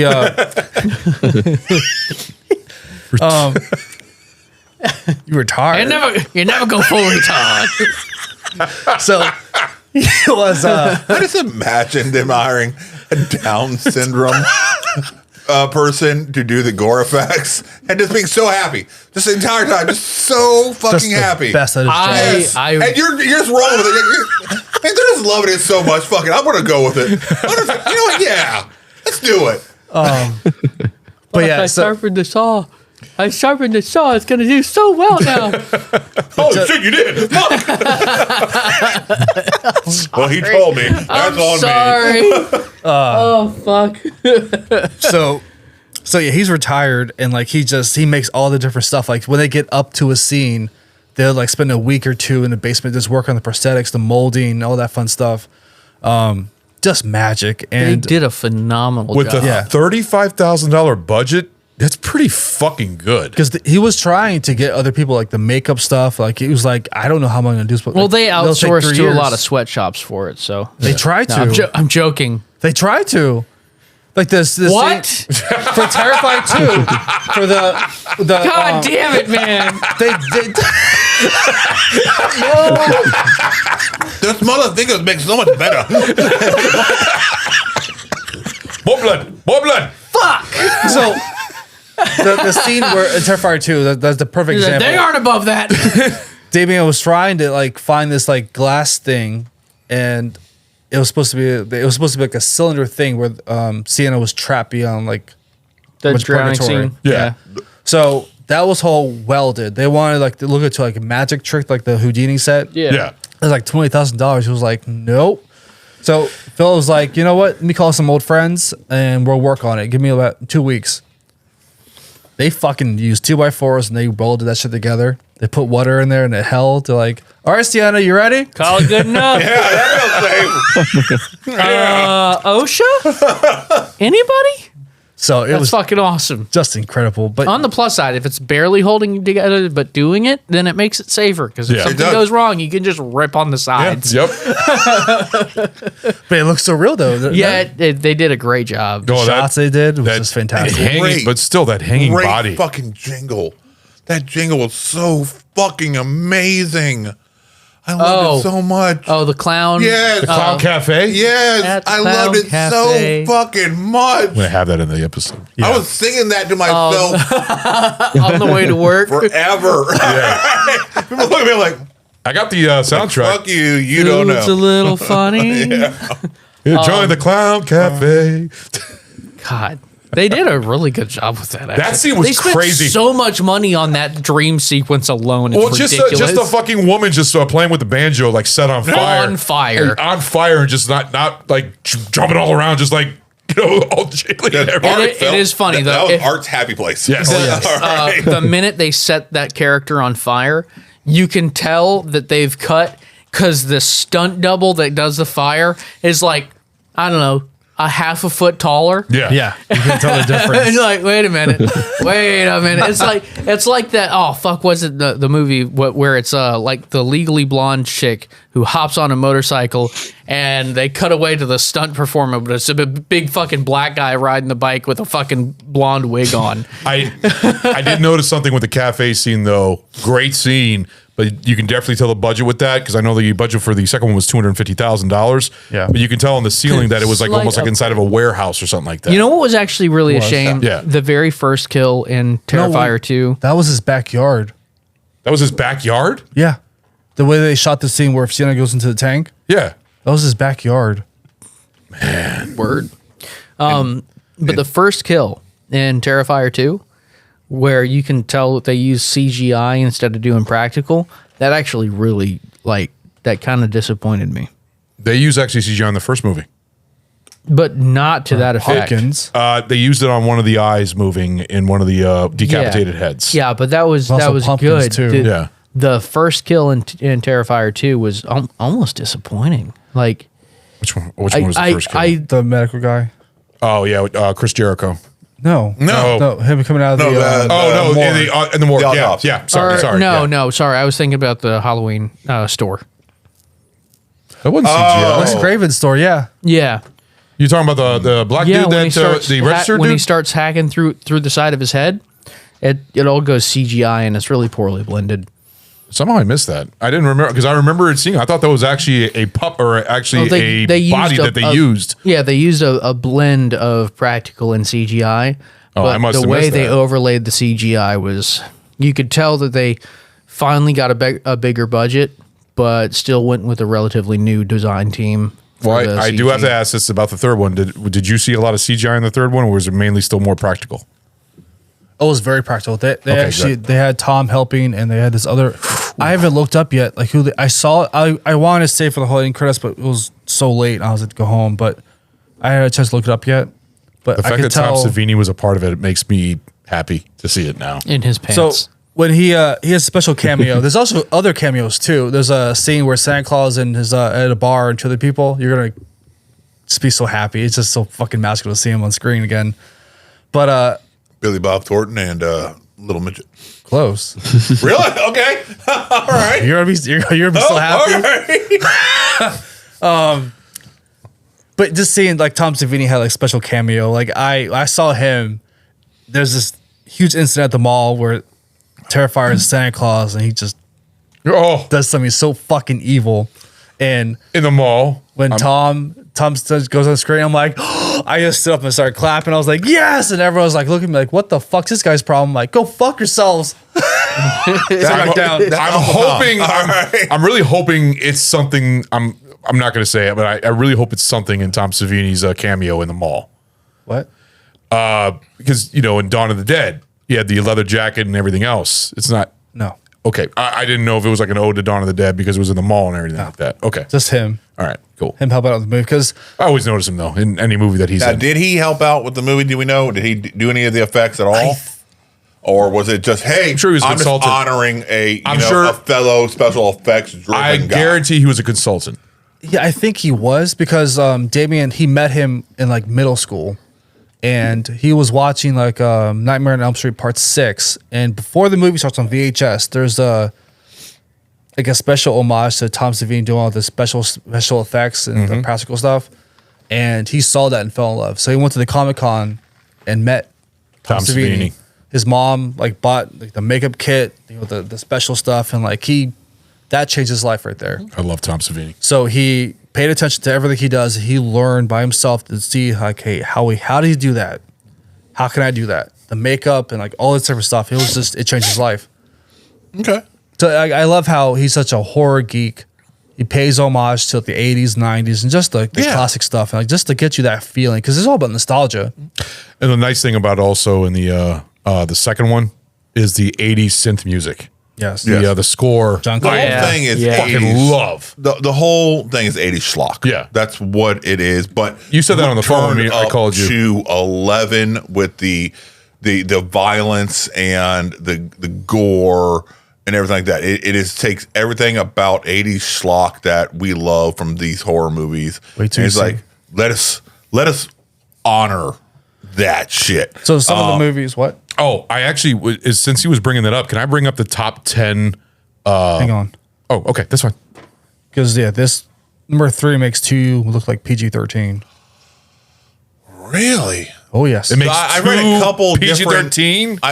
I read a couple different things that it's about the same as 2. Some are saying it's insane, much more. Some are saying it's about the same in a different ways, but the level of gore is similar. Similar, but there's some stuff that goes to a whole new level. Okay, Bet you with Christmas has to do with probably kids being killed. That's what I'm at. So in All Hallows Eve, Art fucked up kids. Yeah. Okay. He didn't do that in Terrifier or Terrifier 2. All right. And we rarely see slashers fuck up kids. Well, no, he did kind of he did kind of fuck him up in Terrifier 2, the young kid by not killing him, but basically killing is off limits for the most part for most slashers. Yeah. All right, kids. I mean, teens. That's a new fucking ball game. All right, but kids, that's off limits. So as the day we're recording this, I saw this movie last night. So when this comes out, you guys better fucking go see it. All right, guys. Yeah. So it just came out today. Yeah. Hence why not all of us have seen it. Yeah. Goot has had the opportunity to. The rest of us have not. Sorry, but yes, by the time this drops, it'll have been out for a week. A week. 2 weeks. About a week. Okay. Yeah, next Sunday. Okay. Next Sunday. So a week and 2 days. All right. So go see the shit. Please support this movie. It's fantastic. Yes. The storyline, the continuity is fantastic. I'm taking Goot's word, and I absolutely trust Goot to do the end of the earth on this. But honestly, even if it wasn't great, I would still want to support it based on how good the first and the second one was. Yes. And I'd want Leone to have the capability to keep trying out stuff, to keep doing things. He does. Because of what he's already accomplished. Well, the fact that he accomplished these with this third movie coming out, I'm sure they're talking about a fourth one and everything else, but I'm sure that a lot of studios are going to be like, well, a lot of studios turned down these movies, did not want to release it because of how graphic it was. The Clown 2. Yeah. but I have a feeling that he's going to be pulled in to do other horror movies now. From what I understand, he was already offered after Terrifier 2 to come in and basically reboot the fucking thing on big budget. Yeah. And he's like, no. Basically like an Evil Dead 2 type of deal? Yeah. They're like, no, like big budget. Like fucking mainstream fucking media. Would you call this an epic horror film, Terrifier 2? No. Epic? No. Okay. Because it's awesome, a very... Yes. Okay, but there is one problem I have with it. One problem. I do feel it drags a little bit. There are some scenes where it does drag a little bit. Well, it's because they push on the couldn't tighten it up just a little bit. They push on the psychological aspect too. Yeah. And for that, you require the time investment. Okay. It's also Are you talking about the first one or the second one drags? Yeah. The second one. You think The first one drags? The first one does because of the poor acting. The star of it's Arthur Clown. Yeah. The second one, the story. Yeah, you have I to feel the build first it. one, they were kind of trying to shoehorn a very logical story. You know, A leads to B, leads to C, leads to D. Yeah. And try to make it all make some sort of logical sense. Terrifier 2 rolls around, they're like, you know what? Fuck it. Let us have some fun. I want to see this sort of fucked up scene happen, this sort of fucked up scene happen, this sort of fucked up scene happen. And then they just knitted it together. Yeah. How can I somewhat get it from here to there? That's all. How do I get it from A to B? I don't care if I have to go to Q before I get to there. Fuck it. We're going to have some fun. For some stupid reason, like he was accused of being like misogynistic. I read that. So he was like, okay, fuck you. So he went the supernatural route. So obviously, when the good comes to bad, Evil or versus bad comes to good versus evil. Yeah. So the way he built Sienna was so freaking awesome, and like this is how strong of a protagonist she was. She had a badass character arc. Yes. No, she was amazing in this, and I think Victoria is better. I think Victoria, right? That was the first one. The girl from the first one, Tara? Survivor. the one that gets the her sister, face. Yeah, the Survivor. The sister. Yeah. From the first one. Yeah, it's Victoria. Yeah. I think her character arc is better. I think what she went through, survived, then fucking mentally breaking and going fucking batshit on that fucking cunt of an interviewer. You'll see why in the third one. Oh, you see why? Okay. You will. Okay. And then giving birth to fucking little baby Art. So you think her story's more is more compelling to me. And but I root for the bad guys. And I know you said, and her story and also the other girl story are both go into the third movie. You don't. God damn it. What? Yes and no. Oh. So how much do I give away? We already know. We've already spoiled. We already said it in the beginning. So you see more of Victoria in there, and then you get like a glimpse or two. It fucks with you. You think you see her, but you don't know. Right. And it's so well done, but you know she's there. Ooh. They keep Art alive. Okay. So it's fantastic. To answer the question about the kids get fucked up. Yes! But guess what? It is so fucking well done and so graphic in the sound effects. You don't see it. But yet you fucking know. Okay. You see body parts. You see the hear outcome, but you don't see. Okay. There's a few body parts you see. But I mean, it's good. Okay. Okay. No, I mean, in how all of they didn't show the direct fucking up of the kids. They showed the aftermath of the fucking up of the kids. Like I said, this episode's dropping a week, almost a week after it comes out, and we have spoilers. We spoil our movies in our show. That's where we review. So it's no big, thing about that. You're going to find out in the show. Yeah. So this whole thing reminds me of I forget where I saw the comedic song originally. It feels like Clown Cafe. No. It feels like so it was like a sequel to Monster Mash, and you see Frankenstein up there singing, talking about it's been 40 or 52 years or whatever, and he's bringing it back or whatever, and he's starting to invite the modern villains, and he invites Hannibal Lecter, and Hannibal Lecter brings this chick, and he fucking eats this bitch's face and shit like that. Then Jigsaw fucking pops up. He's like, "Oh my god, what the fuck's all this?" And just saying how much horror has changed and gone drastically so much more gory and insane and violent shit that they couldn't imagine, 50 fucking years And ago. the funny thing is that people And aren't this really is getting now our standard. This is our level. And it's actually popularity is going up to the point where it's going into mainstream now, where people want to see more of Art the Clown and the violence that he endures, the violence that he does, because he's a sadistic bitch when you think about it. The shit that he does. Yeah, 100%. Playing with the fucking bodies and just when he cut that bitch fucking right down the from half. cunt to head. Yeah. Oh yeah. All right, and the other chick has a watch. But Poor Dawn. the head, because how floppy the body got, he couldn't get enough fucking leverage to properly cut. I was losing my fucking mind because it's such a small fucking detail, but you see the frustration on Art's face. It's like, it could have been so good. No, It's like, this is amazing. All right. my favorite the part in Terrifier 2 when the mom walks into the room to see her her daughter. And he's just on the bed, just sitting down and like Indian style, just playing around with the fucking body. She's still alive. She's still going with it. Like, sadistic. Dude, that shit's fucked up though. Like, it's bad, and then you're like, oh, the bitch is still living through this? Yeah. Oof. Oh, God. And she's just kind of numb to the situation. Yeah. She's still suffering and feeling it, but she's just like... She's checked out. So there was no... So was that the other CGI? Don't look at That was real.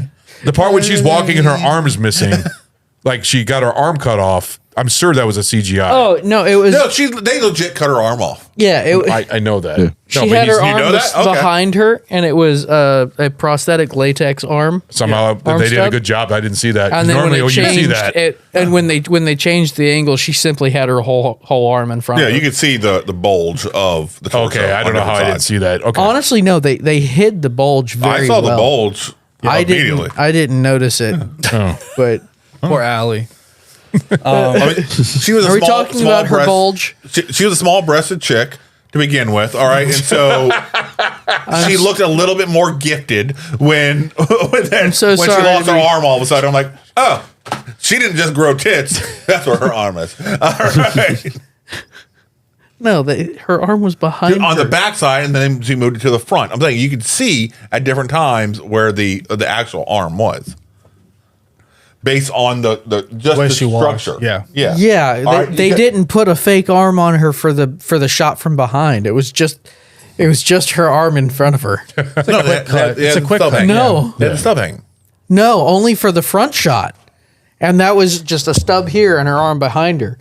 Then it did an angle from behind where you're looking like at her ass and the back of her, and her arm was. I still remember the bloody stump. I thought I remember. Yeah. All right. I mean, because her hip got in the way. Maybe the arguments we have in this show. I was like, what the fuck are you talking about? A bulge? There was no bulge.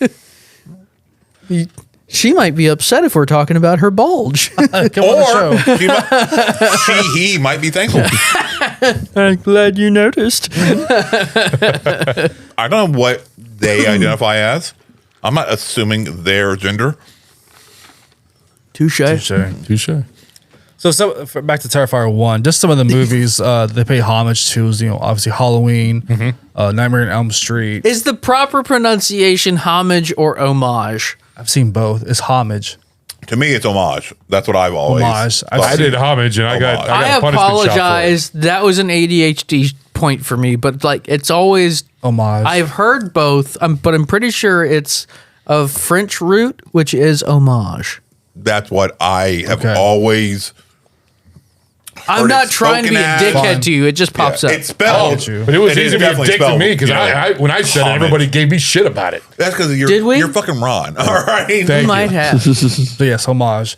So yeah, you have Halloween, Nightmare on Elm Street, Texas Chainsaw Massacre, yes, Maniac, Fuck yeah. 1980. Obviously it.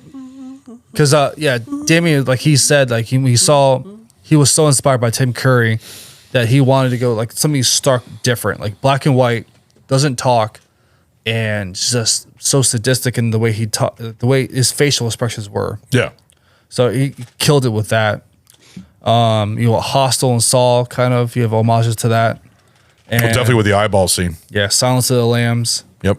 Those are the movies I saw. And he's cannibal too. I mean, when you think about it, because he starts eating his victims and stuff like that. Yeah. So he's literally just an edgelord clown. Like he just does shit to fuck with people. Yeah. That's the true jester. What else? What are you looking up over there? Just thinking about something else to put on my list for next season. And, Maniac. Very nice. You're close, but not quite. You want to say what your theme is? No, I don't want to, step Not on yet. his films yet. Okay. Do you? Go ahead. So yeah, at the end of the movie, I love like watching through the end credits and like seeing all that stuff. So at the end of it, way at the bottom, like Marvel does their famous or infamous end credit scene released to the next movie. He gets special thanks to Wes Craven, George Romero, and Toby Hooper. That's pretty fucking awesome. Those three names he gets special thanks to. I'm like, why'd you put that at the end, man? God damn it. Funhouse. Do you want him at the beginning and then you're like, okay, I know where he's going to be inspired by?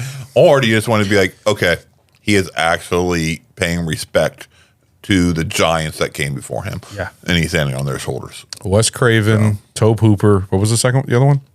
Tobe George Hooper? Romero. Tobe Hooper? Tobe Hooper. Oh, okay. I didn't say pooper. I said it just sounded like you said Tobe Hooper, and I'm like, what the fuck did I just hear? Said Mr. Hooper. He's hanging with Mr. Cooper. Out of those three, though, which one would where be did you put your toe? I don't know. I don't want it there. Well, Wes Craven's. Wes Craven's my fucking spirit animal. Okay, Yes. Fuck you. All right, No, I don't care. remember. You said George Romero was your spirit animal at one point. He led him into horror. George Romero is my spiritual godfather. All right. The door opener. Without him, I wouldn't be. He was my I wanna be gateway me. drug. Sorry, I'm a John Carpenter. But Craven and what he created with Freddy and everything else, it's just, to me, I'm like, nope, I'm locked in.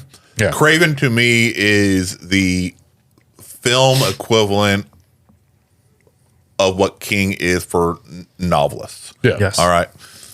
May not be the most original, most creative or whatever, but one of the most prolific of, of creations. So as we go into Terrifier 2, I know we've been like crossing back and forth. It always happens with This started because of Stephen King. His tweet, have you seen Terrifier 2 yet? Has anybody seen this movie yet? And everyone lost their fucking minds. That's what drove all this attention Everybody to goes whenever Stephen King gives a 2 thumbs up. Again, that's fucking Stephen goddamn Yeah. King. Yeah. If Stephen tells me, hey, this is pretty fucked up, I'm going to be fucking saying, I'm like, all You right. put respect on that name. Yeah. I'm like, all right, you got it, man. Have you seen the new Salem's Lot? Yes. Oh, Yes. Halfway through. I haven't. Yes. I haven't yet. I was looking at it up there on the trailers. It was like, It's on. Is it Netflix? yeah, we got it. It's on yeah, Max. yeah. Yeah, it's on Max. Oh, I thought Yeah, it was it's- being released in the theater. You know what's been pissing me off lately? Max works great on everything but the PS5. It still streams well, Max works well. Works fine on but mine. volume is like half on PS5. Okay, it's adjusted volume. Yeah. It doesn't go high enough. I'm I'm so pissed off. I use mine on my Apple TV, and I never have any issues. So No, I'm liking it. I liked it. I have is it better than the original? I have so much respect for the original. It's there's the start of it, the first like 30 to 40 minutes. I'm like, come on, they're rushing this. But yeah, I'm so into it. If I can step back and not have seen the original, Exactly. That's where I put myself at. and I see this one, I'm loving the new one. I am loving the new one. Yeah. And it's hard for me to remove the original, though. It is hard for me to remove the original and say how I'd feel about the original if I just saw it now after I'd already seen the new deal. But aren't you getting tired of these remakes, though? Yeah. No, because they can definitely bring stuff in. New imaginations and new Yeah, innovations. but sometimes they can really offend. And because it's not just a straight remake of. No, it's not. It's not. Oh, it's they're not? they're Is putting it- their own take and their own spin on it. Oh, I'm like, okay. okay, I can respect that. Okay. It's just not like a direct sequel or You know, anything like that. Invasion of the Body Snatchers. They put their own fucking spin on that shit. Yeah. And it came out fucking amazing. All right. Like So right below the thing, just Yeah. a perfect remake. yeah. So you can definitely best. do remakes, but you have to put your own reason for it to exist. Yeah. Yeah. If it's only just because we have better fucking technology now, but we're gonna do everything else basically the fucking same. Fuck you then. So if they made a remake of Jaws, would you see it?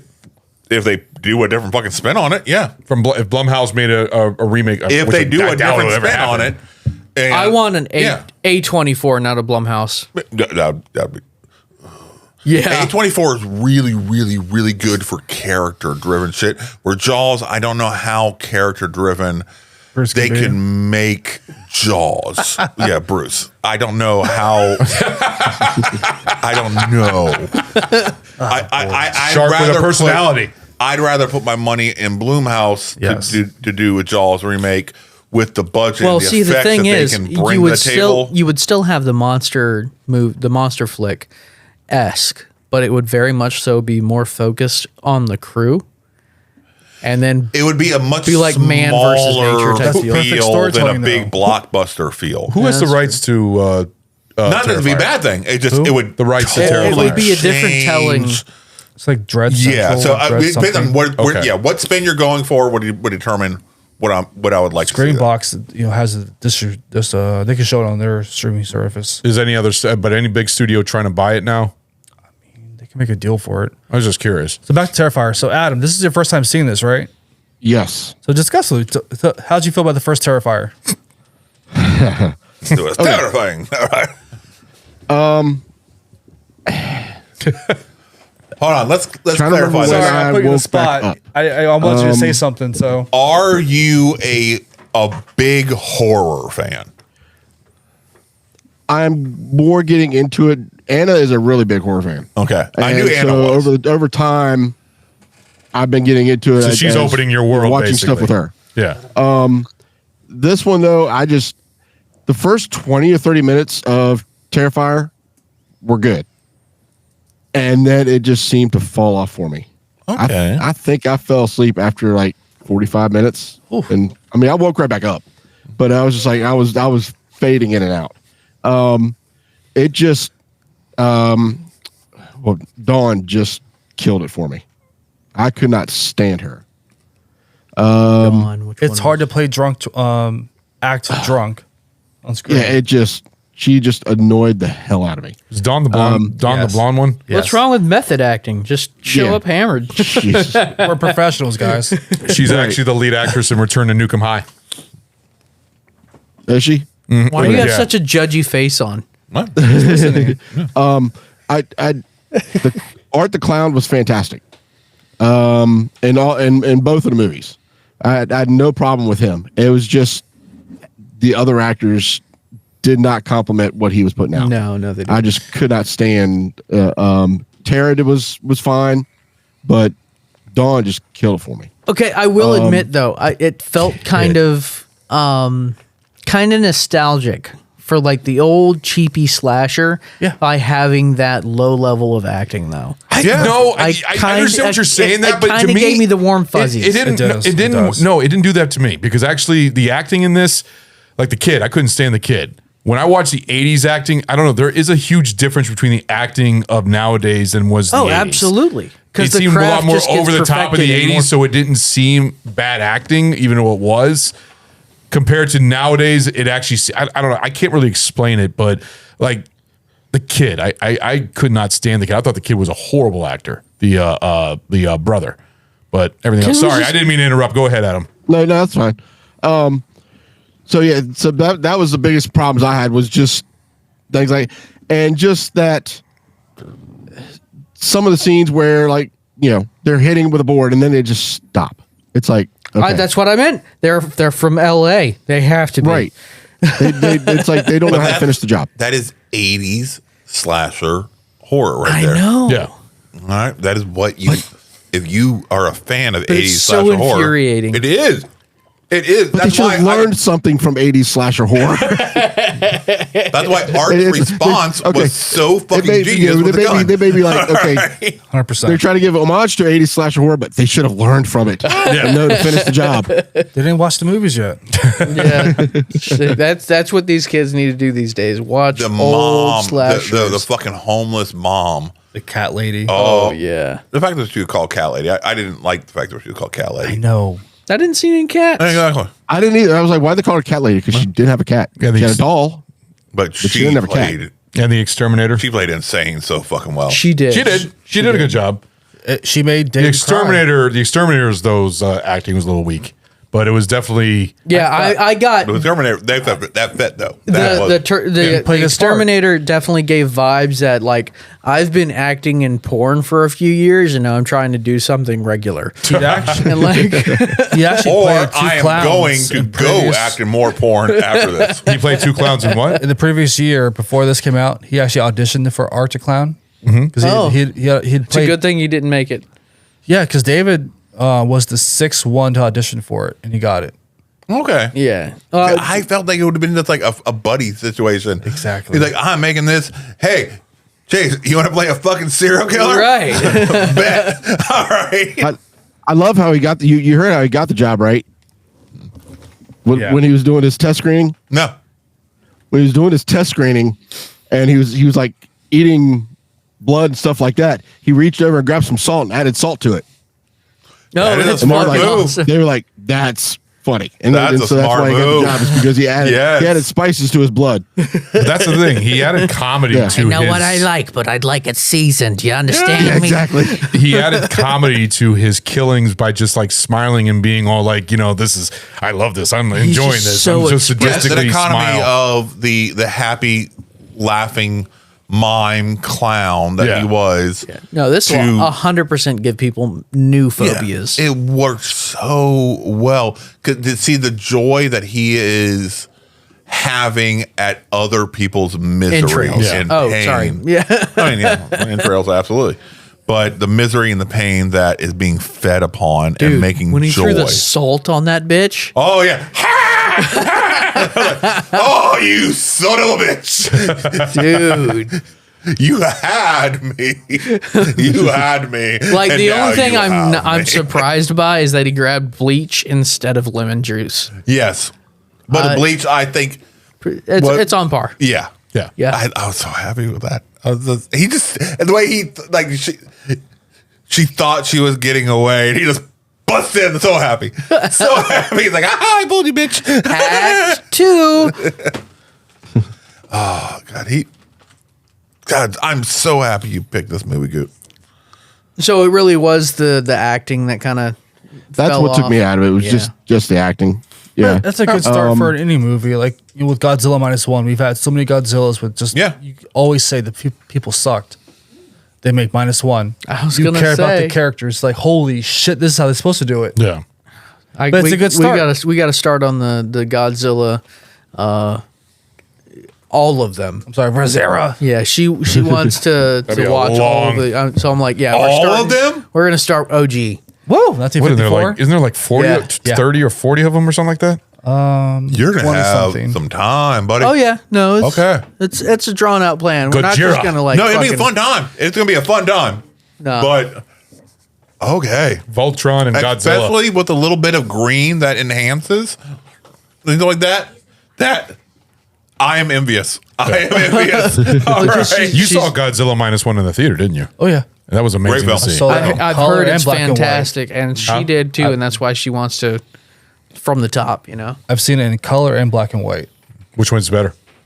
Color. Oh, sometimes black and 1954 white has makes a it color better. version. No, the new No, one, the new -1. Oh, okay. I was like, what the fuck? They've been doing that with a lot of movies that come out where they say that it looks better, where the director releases a black and white version, or it's like gray or a dark. They call it gray or something like that. I didn't know Godzilla -1. You're just like a did that. super fan of Clerks, aren't you? No, I think Clerks is great. Dogma Yeah. has got been his taken rights. I away saw that. I saw from that. the fucking wine scenes Which finally. means it's finally going to be released. They're finally going to be doing an upscaled version. They're going to be putting it on fucking tour with Kevin Smith going out around the country They're in theaters. re-releasing in the theaters. Yep. And he's talking about potential hope for a sequel. About time. I'm excited. He is so excited. We have to go see that. He is so excited. I am so excited. The dog was great. Yes. That's when Kevin Smith was at his prime, in my opinion. Right. Clerks, Small Rats. So earlier, I think you guys brought up like the state of like the low budget. Like, what do you guys think like with this movie being out? Like, there's 3 movies now. Like, it's low budget. Like, it's kind of like steadily increasing, obviously with inflation. What was the budget on Terrifier 3? I know. I think it was like 4 or 5, 6 million or something like that. It was around that single digit million, believe. Do you feel, Goot, that $4, $5, $6 million? Can you see where that money went in Terrifier 3? Special effects. Is it a pay? Is it paid off? Because special effects. They had great special. I think great especially for how low budget they were in the first one for $35,000. Great practical special effects. The second one, we said $250,000. The second one was only $250,000. Yeah, $250,000. All right.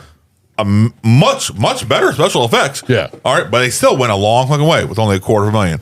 Now you're not doubling it. You're not tripling it. You are fucking septillion. Hold up. Yeah. What do you think the budget is? He was saying like 4 or 5 million. He's wrong. Was it 4 or 5 million? I don't know. I haven't seen the film. It's 2 million. 2 million. Okay. Oh, yeah, I said single digit millions. That's You're what I still said. wrong. Okay. You said 4 or 5. By over double. Yeah, but I said 4 or 5 or I'm single giving you digits. the correct answer. 2 million. Okay. So do you 2 or 3 do you million? feel that and $2 beyond. million was well paid off? Oh yes, it was Okay. above and beyond. Some of the kills and like stuff he does is just fantastic. But did they So put with it each more movie- into the with each special movie, effects the or budget more into the? increased tenfold for the most part. Yeah. All right, I need a timeout. All right, we're going to go ahead and take a break right now, so we will be right back. Hey, having a hard time trying to stay up, trying to record these podcasts late at night? Or are you up late, working, driving trucks, working in the shop, trying to provide for that damn family of yours? You need coffee. Well, let us tell you about this one company we got right here. It's called Coffee Bros. Now, they got a very select blend of different roasts: light roast, medium, dark, espresso. Now, each one of these has its own flavor profile. These two brothers from New York made this amazing company with an amazing coffee that you could order online. So you just had the espresso roast? Yes. And did that thing wake you up? I couldn't go back to sleep. Oh, man. It was smooth. Nice. It had that nice chocolate taste to it. You can just taste the chocolate. Mm-hmm. And it doesn't give you that bite like other coffees do. Or bitter. No, definitely not bitter at all. This is smooth, sweet, aromatic. This coffee here will absolutely wake you up when you need it to. The coffee here is dedicated to freshness, quality, and consistency. Use the code BAF10 to get 10% off your entire order. The link for the website is in our show description. And I'm telling you guys, it's worth it. This coffee keeps you awake, especially for the late podcasting that we do. Yeah, it's very much needed. Try out Coffee Bros. Coffee Bros! Coming up here in a couple Woo! weeks. All right, Thank guys, God. we are back from our break that We're back from being the was back. recording. So Hey, Ron. Hey, super producer Ron. Hey, Ron, who is so professional. Hey, Ron, who is get to do it. on top of everything. yeah, where the fuck is the wheel? Oh, is it all the way over there? If producer Ron, if super producer Ron knew where shit was, we better. Oh, like the stop recording button? Yes, exactly. Yes, I'm getting a punishment shot. It's gonna be a fucking self-destruct. I know it. I just feel it in. Let's hope so. Feel it in my. Crystal is have clapping more. her hands because they're hoping. Oh, that's right. It could be a Crystal Pix. It's been a minute. You know, Since we had Crystal her. Pix has been landed on a lot, Yes. but you're never here. You need to come back. Just call her. Crystal Pix. Yay! Crystal Pix. Is it really? Word. Oh my god. That's called manifestation. Crystal, have lots of fun. The shinning. Have so much joy. You It want to is. get sued? Over there, shot glass over there. Why is Ron getting Super producer. Because I had it recording while we were on break for You know like what, Ron, 10 though? minutes. Ron, I will, no matter what, without even knowing, I'm going to have one with you. Uh-oh. I appreciate All right? it. Crystal, whatever you make it twice. Oh, did we leave the pepper stuff at home? Damn it. By the way, that shit, I had like physical sweats when you put that in that fucking chat. All right? I was like, no. I have a little jar at home. It's gin. You're not making him feel better. You're not making him feel better. Ghost pepper gin. All right. Spooky gin. Hey, you're supposed to be This is- doing a season of gin, right? Just a scary thought. I got one left. Halloween. Maybe you have two. Good Christmas one, eh? I got one film left for this season. All right. Dust still One gone, right? Yes. Yep, From Dusk Till Dawn. left. That's the last one being released this year. Then I get to start brand new experience. A whole new world. A brandy new experience? Brand new experience. And will it be a brandy new experience? Okay. No, he's not doing an alcohol theme this time. No, there'll be alcohol. I was going to say, you're on the show. It has to be an alcohol but theme. you're not doing like the same type of alcohol like you did this year. I won't be handcuffing myself to one type of alcohol. You could stick to vodka the whole freaking year. Nope. I already know what it's going to be. It's going to be something that this would fit in, I hope. You're going for nothing but cheap alcohol, basically. Looking for recession-proof alcoholism. That could be good. Hey, well, no, Gooch shocked us with this shit. Yes. I mean, we weren't expecting that to be good. No, I like the idea of recession-proof that's alcoholism. a great name. Yeah. That is a great name. Which one? Recession-proof alcoholism. That sounds like a band name.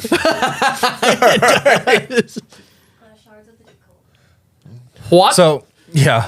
What? So I have a did question for none of you guys just hear that? I did, but I'm not surprised. It's Crystal. Pause and look like, okay, it's normal.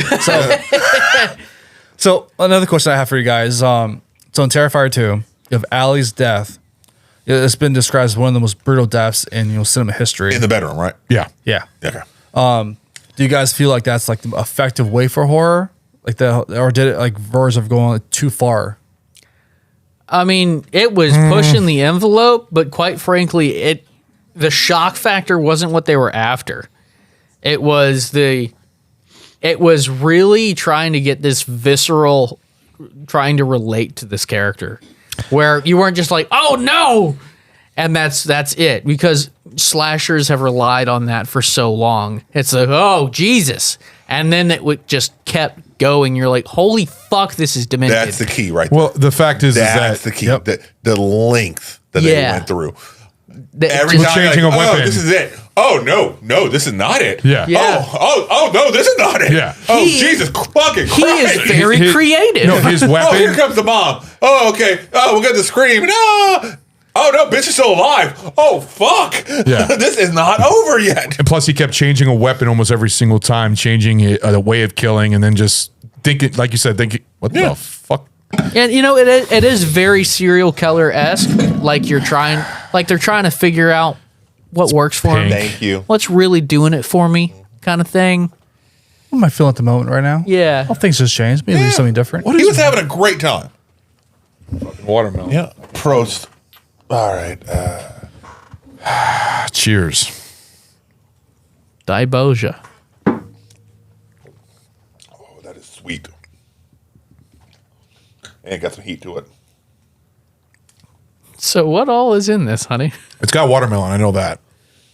She made a spicy watermelon drink. It wasn't spicy though. Just to It's get the both little of them. waddle for me. It's got some heat on the back of it. It's Everclear, watermelon, and orange Jameson. Maybe I think the Jameson is what made you give the warmth because of the citrus. Maybe mixed with the Everclear, maybe the chemical I reaction think it's the Everclear. I think it's the Everclear. Is mayo too spicy for you, bud? No, I don't like mayo. Though. You just feel like you got the white guy tolerance. Actually, that wasn't that Except bad. for today, I was actually thinking I could go with a round back in the CS chamber. I could go for another round of that right now. I got the little bit of a head cold going on. I'm like, oh, it would open you right the fuck up. That shit always fucking was amazing to do that. I feel like I could think of better ways to conquer that, though. Has anybody else here been CS gassed? No. At any time? Yeah. Okay. So CS gas. It's super duper not great. Military grade tear gas. Okay. Is it a Your requirement lungs- to do? Like it's in the yeah. Through basic to go through training and mainly so that you can actually experience something while you're putting on the gas mask. But and it then also experience when it's off. lets you really trust your gear. Yeah. Yes. Because you go in there with the gas mask on, or putting it on when the stuff starts going on. Make sure you get a good seal. and then they take it off, and you can notice the difference that it makes. But the snot that would come out of you was it was like a demon primordial reached snot. in and just fucking grabbed everything and yeah. You have any sort of fucking head cold. I know people that had recurring bronchitis prior to this. Cured it. Afterwards, they're like, I never fucking got it again. So whatever the shit was hanging in their fucking deep sinuses cavity, it wrenches it out of you. Like Ace Ventura. Yes. And then it would do you the favor of burning your lungs afterwards to make sure that you're good. Dude. All right? You're good. Okay, does anybody have any of that right now? Because I could use that right now. Right? It's horrible. I mean, I got while a source. It's happening. Yeah, but afterwards, you're like, it's about 70 per can though. Yeah. But I have a source. No, Adam was saying before we started the show, he's got like a bad Don't cold look and at me everything. like that, Stu. Calm down. But Adam, what did you think? Do you think it went too far? No. No, it would, like I say, it went long. But no, they were pushing the envelope. I think they just moved the goalposts is all they did. Yeah. I don't think they went too far. They just upped the game. Yeah, with the bigger budget that was available to Damien, like he wrote the script. He was like trying to think out like what outside the box, like what could he include in Terrifier 2 to go to the max and like put that throttle to Terrifier 1. So he was talking about how he wrote everything out, and then like when he like finally was like, okay, let me go back to reality and like see how this is going to work. Everything he wrote fit into the movie. Yeah. So he got the shots he wanted, all the different practical effects and all this different stuff he wanted. He got everything he wanted, and he was like, "This is perfect." Yeah. So that's beyond impressive. I think it worked out. I mean, and like I said, the special effects like he did was amazing. And that one scene, the one scene that when he pulled out the heart of that guy, when he smashed through the chest. All I could think was, and you see the beating heart he's holding in his hand? I just thought, oh, he's a trophy hunter. Indiana Jones. Yeah. Pain and misery. So with Sienna being like the prototypical quotation final girl, did you guys like feel like she had a good like strong heroic arc? Oh yeah. And compared like, to like traditional slashers, honestly, the yeah. final girls. See, Yeah. She did Nordic, really well. Nordic, right? The whole thing with the wings and everything else was Yeah, that? she's a Valkyrie. Yeah. I thought it was great. No, I think it was badass. I mean, it really took her from being the weak and powerless to, it had the full arc there, encountering that one thing, art, that just you find debilitating, and her, rising to the occasion. It's like a yin and yang type of thing. Yeah, you She's the get balance. both sides, Good and and evil. it's actually pretty well spread. Good and evil. Yeah. That whole thing about how it's all in the book and everything else, and it was almost like she was meant to do that. She was meant to. Yeah, I personally I feel like You didn't care for that? part of it. I didn't really like their exploration into the paranormal for this one, personally. Like you like the Clown Cafe? Clown Cafe was fine. That was a dream sequence. I wasn't That's paranormal, excited. How is that paranormal? It's abnormal, most definitely. I just didn't like the glowing sword and the healing wound. About the tank. What was the whole point of the tank, though? Because I felt like she was dropping was into hell. purgatory. It was purgatory. Okay, purgatory. Like but I just wasn't a fan of it. It felt too far removed from the type of story that was being played. Okay. But that's what happens when you invite the supernatural. You try to do something to, I guess, continue a story. But they went from paranormal and supernatural, to He-Man superhero. Yeah. Okay. See what I mean? Now I have an enchanted sword. But that's a versus balance a that- demon that's trying to murder everybody. As we said earlier in the show, it gives her hope that we can stop him. Yeah. So he cuts the head off, right? Mm-hmm. And then we get the mid scene where I don't know. I feel like Jonathan just should have had better aim and fucking deleted his head. Little kid, man. With the head born out of her. That was straight. That's where it really got fucking supernatural. Like it really got like. That's this where is, it got supernatural. No, Okay. to me that felt more supernatural than the rest of the movie. It wasn't the three piercing skull injuries he got and then got back up from.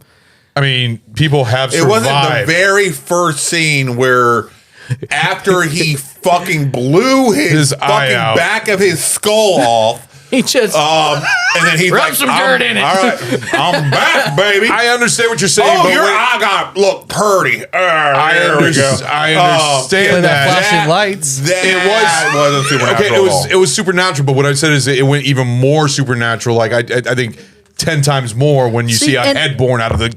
And that chick. felt very Chucky to me. Yes, that's what the I felt homages. that felt very Chucky to me. Yeah. But was it canceled? That's so sad. Lame. I'll come back. But why was it canceled? A The magic TV series. a magic sword that will, become empowered because you got super duper, and then heal a wound in your stomach that was fatal.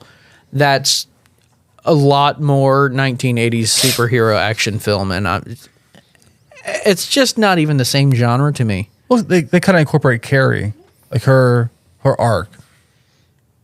Okay. The original 1976 one. Yeah, I know. I feel like that's a stretch too, though. I'm good with it though. I'm good with it. This whole film, both films, they're love letters to 1980s films. They are. All right. If you had to say what it relates more in the 80s, what film? Which one? That's what I'm saying. There's so many. This movie, but if you had to pick one movie from the 80s that this movie relates to, what would Terrifier you 2. pick? Phantasm. I just saw this Monday. Phantasm is a good Yes, it is. one. That's a good one. That fits so well. Yep.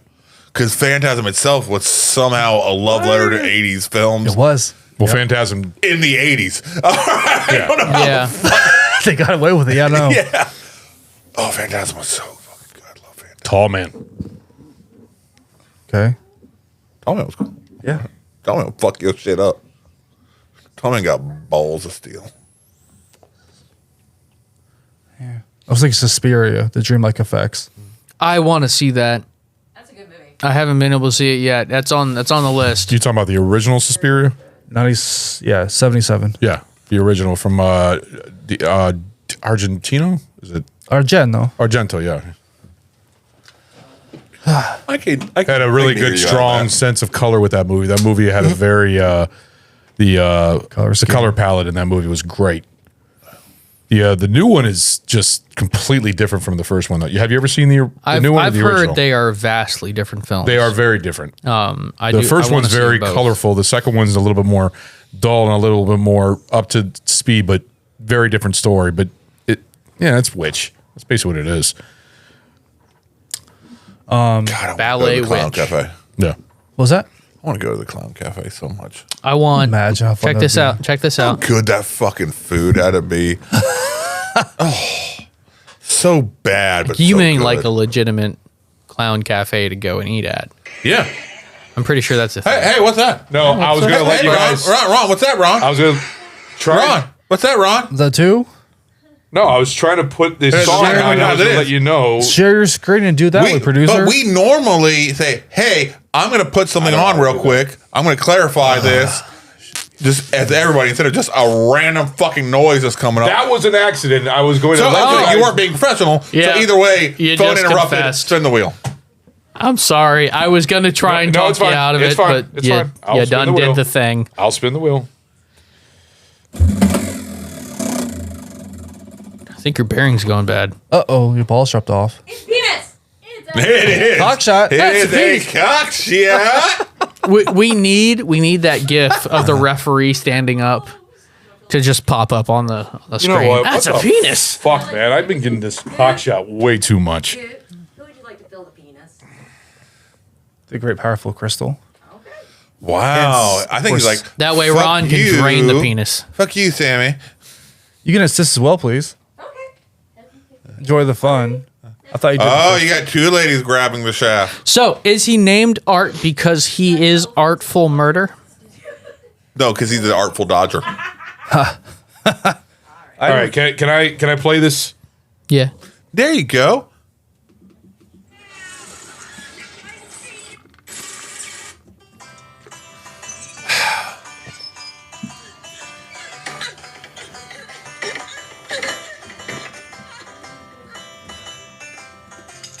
Yeah, it's just the music. It didn't have the singing part. The singing's what made it. Yeah. It's just a simple Ron, we don't like you right now. I guess I grabbed the wrong one. Oh, did anybody else get pissed off when the fucking Chicago typewriter, sorry, the Thompson kept changing firing rate? Yes. Yes. What's happening? Sound mixer went bad. Time slowed down. Yes, that's what it was. It was bullet time. At the Clown Cafe. It's not really said how he got his name. Huh? It's not really said how he got his name. I feel like because he was, a part of their father's art and what he does, he uses murder as his art form. I feel like that's art. Wait till you see the third movie, bro. I feel like I think you're stretching at it right there, and you're trying to say I was also it's absolutely meant to be this the whole time. I was also kind of high the other night when I watched this, and I haven't Let me ask you this. in a while. Out of the three, which one is your favorite one? 3. I might have been. So the third reading one, into it a it bit. does top the other two. Yes. For me, it does. All right. No, I want there to be music. I think it's just because who the fuck's gonna be afraid of a dude named Art? And it just fits so well. So in theory, well, because Arthur Fleck is the original Joker. Oh, okay, So, so you he's have Art for short. touche. There you go. I like Full it. circle back to Joker. Interesting. This fucking movie's like Ready Player One for horror. I know, right? Jesus Christ! There's every 3 seconds there's another reference. Wait to see the third one, dude. Oh, I'm so stoked. I want to see it bad. You got me. I'm definitely gonna go see it this weekend. Oh boy. I'm not gonna go see it in the theater. I'm not gonna lie. I'm just hoping it hits with Screen Box. Yeah, It'll hit it by Christmas, most likely. I'm hoping fucking sooner than that. Probably November. Probably November. Late November. Yeah. It's gotta be released for at least 6 weeks. Because there's certain films, like horror films, especially like lower budget horror films, just feel right to be at home watching. Well, I think Screen Box, I know they have the rights to, they stream, I think, the first, second one. They're going to have like a say into it. Like, oh, come, I think they'll like an embargo for like 90 days or 60 days. They'll get it first and then try to get people to go to their stuff. And then it'll come out to on demand. Yeah. Yeah, because I know it's on, I think Terrifier, I think both of them might be on Prime, I feel. I don't remember where I just. I don't know. I bought my copies. Yeah, so okay. I owned my copies already. So, I can't wait till it comes out though. But I did go ahead and pay to re-rent All Hallows Eve, just to refresh. Which myself. like I said, I did not know that Art the Clown was a different actor in that one. I did not know that. I thought it was the same actor. So I was shocked about that. Okay, so once you know it, you can't unsee it. Yeah. Yes, you see the difference in the face when you really look at it. Yeah. So, I love laughing. This is. Oh, So it you're is- gonna have a great time there, Ron. So Terrifier is on Peacock. Bring and me Prime. a liquid Okay. death. What the fuck is this? Oh, they're bringing you some liquid death. It just happens to be in a dick. And Terrifier 2 is on Prime. No fucking way. Yeah. All right. That's it. Blue balls. That's mustard. Give me a liquid death, please. It's smegma. Oh my god, it's smegma. He's got blue balls and crusty dick. I'm so fucking done. Oh, Ron. Oh, Ron, learn. Please be better. Shit. Oh. Don't spill. It's too early. Is the trash can close by? No. No, I'll make it. Is that mustard? Yes. Yum. Smegma.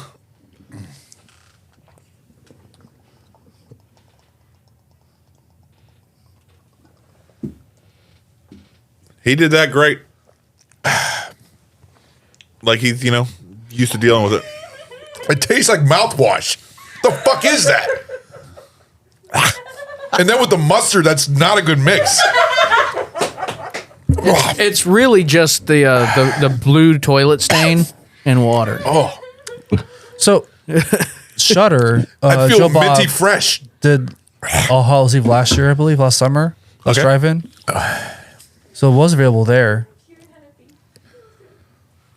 I didn't. Are both Terrifiers on Shudder right now? No. Just said Terrifier's on Peacock and Prime. Terrifier 2 is solely on Prime. Oh, okay.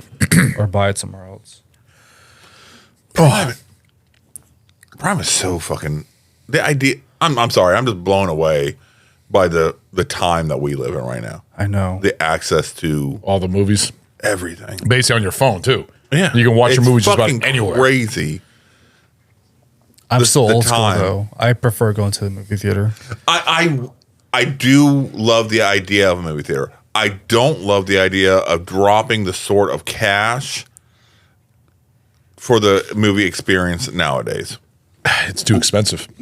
See, it has to be a very special film for me to be like, nope, it's got my money. See, I don't pay for drinks or food. I just go watch the movie. It's like $10. See, I do. I pay for the drinks. I pay for concessions because you see matinees? That's where the concessions is where the theaters make their money, and they are not making the money on the films. No. So if I want those theaters to exist, I feel like I have to support their income stream in order for them to continue to exist. Otherwise, I am not doing my part to be there, and when it closes down eventually, then I have nobody to blame but myself. I mean, just remember the That's time how I when- felt about Marquee Cinemas. Yeah. Yeah, but I remember the time when COVID came here where everybody thought that the theaters were going to go away. And some of them did. A lot of them did. Yeah, but, I mean- they've had to pivot strongly. Yeah. So my theater, they were only closed for about 4 to 5 months. They revamped the entire air conditioning system. Mm-hmm. They're back open. So the deal was my wife and I had like 2 chairs apart, but they brought so many back classic stuff I'd never seen on screen before. I Yeah. was going twice a week. That's awesome. No, that's great. That's wonderful. And your local theater is something that if I had something like that within convenient location to It's 45 minutes away from me. Huh? It's 45 minutes away from 45 me. minutes, so you're at an hour and a half. Yeah, but you make it like a Well, weekly. that's nothing. That's Baby, how I- for you, it's a weekly tradition to go there. But he's doing 2 or 3 times a week, an hour and a half each time. That's It's worth it to me. Spend an hour That's on the road to commitment. get to work. Dude's dedicated. That's commitment. That's commitment. I love the movie theater experience. Yeah. That's like me driving to Ron's house. Yeah. Fair enough. Yeah. Plus, it's 2 hours for me. Yeah, I want you to go ahead and do it 2 to 3 times a week there, Adam. I was gonna say you're kind of in the heart of KG too. My wife does it every day when she drives to Fredericksburg. So, oof, yeah, And she hates it too. And she'd hate it more if she had to deal with Ron every day. that's true. It's tough. Thanks, guys. I love you guys too. I appreciate it. Hey, Ron, hopefully pretty soon you'll be able to give me a high five. I'm hoping pretty soon. This is wrong. What? I'm hoping that he'll be able to. Hoping and a wishing. All right. All right, boys. I think we're ready. We're for getting ready to critical. take a break. Yeah. Let's take a break. At the show. No, on as a show, we're getting ready to take a hiatus between recordings. 2-week so break. Our fearless leader, Ron, He has a hurt wing. you know, I'll be in a sling next time we record. So, and I will making all the jacking off jokes that I can. yeah, I'll be like this the whole time during the whole fucking show. It's gonna suck. I'm gonna be making fun of you. I know. I'm sure all you guys are, and I'm just gonna fucking take it. And also, He's gotten used I'm to it. telling you right now, I'm gonna be randomly tossing stuff at you to see if you instinctively That's reach to fucked. catch it. You're an asshole. You're an asshole. All right, let's go ahead. You said you want to get into the Pine reviews. Do you guys have anything else you want to cover with the movie? I feel like we've hit both 1 and 2 pretty well. Do we do favorite kills? Don't need to. Okay. Okay. So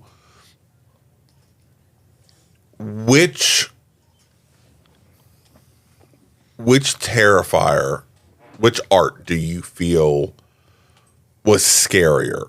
Art in the first one, pre blowing his fucking brains out, or art in the second one where the demon hood is fully embraced? I feel like the first one. Because he's unexpected. You did not know what he was. And the fact that these sadistic killings that he does, The second one, he has more of a story. You know, he gets more demonic and more sadistic in his violence. But in the first one, you don't know who the fuck he is. I mean, you know something's up when he gets stabbed 3 times and he just keeps walking around. Yeah. But you could also put that off as just a fucking weird dude. You could. There are dudes that I've seen take fucking shit that would put most people down and they just shrug it off. Yeah. I mean, yeah. I guess. So what's yours?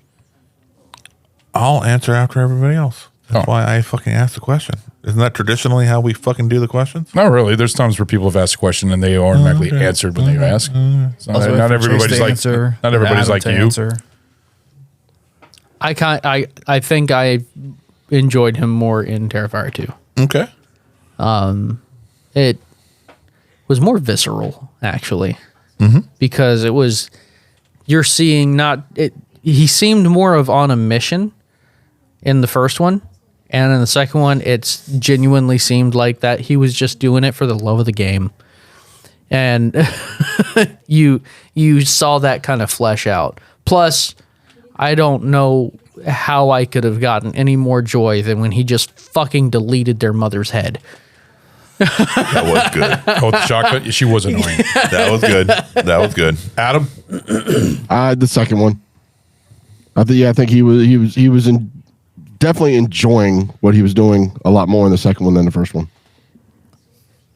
Definitely the third one for me. It's like, I mean, it could be. It very well could be. There you the go. third one is it takes it a whole new level. But yeah, So wait, is this for one of and those two, that actually gets better with each sequel so far? yes. Oh yes. Oh, that's a fucking unicorn. So yeah, I go number 2. Just as Chase was saying, like just the love of the game. Like he knows he's causing pain. He just makes him more happier. Yeah. So his face actually gets better, and like his just like he knows he's fucking with you. So he puts on his 100%. glasses and like he's just at the store, like watching you, but just he fucking knows the loved that dread little- that is fucking coming. Every time he's on screen, you're like, holy shit, what's gonna happen next? Yeah. It's that dread, like, oh my god, who's next? What's next? And it's so, the excitement is like, oh my god, then they went that far, and it was just perfect. So number 2. To me, it'd be the first one specifically after he's killed Catwoman or not killed, but Catwoman, cat lady, taken her fucking scalp and her fucking tits, and it's wearing That was amazing. wearing it around. Yeah. That was And- absolutely amazing. Yes, and then him, the joy, the absolute ecstatic happiness that he is protruding at that time. I tell you what, the Buffalo Bob, I was just- fucking Buffalo Bill moving I was around. just about to say, Just Buffalo like- Bill had such a hard on to know that even happened. Yes. That joy that he is portraying in that moment right there was so terrifying. That absolutely fucking terrifying, especially considering you don't know that he is a demon at the fucking time. You're like, this psychopathic motherfucker, what the hell is this? Yeah. Wait till you see him meet Santa Claus. By the way, we mentioned Buffalo Bill and it reminded me, we have a very frequent repeat customer at my new job. And he sounds exactly like Buffalo Bill. Put the lotion in the It's basket. that fucking voice. It's that fucking voice, and that's his normal voice, and it's so disturbing to hear him talking to one of the other guys. But Chase, what if this isn't his normal voice? And he's just doing to fuck with you. Oh no, it's his normal voice. As soon as he leaves, he's like, hey guys, how you doing? Anyway, I just got my car back, and it's awesome. No. Can you ask if he's a football coach? It's his normal voice, and he's a PhD holder. He is very much so a I love to doctor. see him as like football coach. All right, guys, you gotta call the next play here. Okay.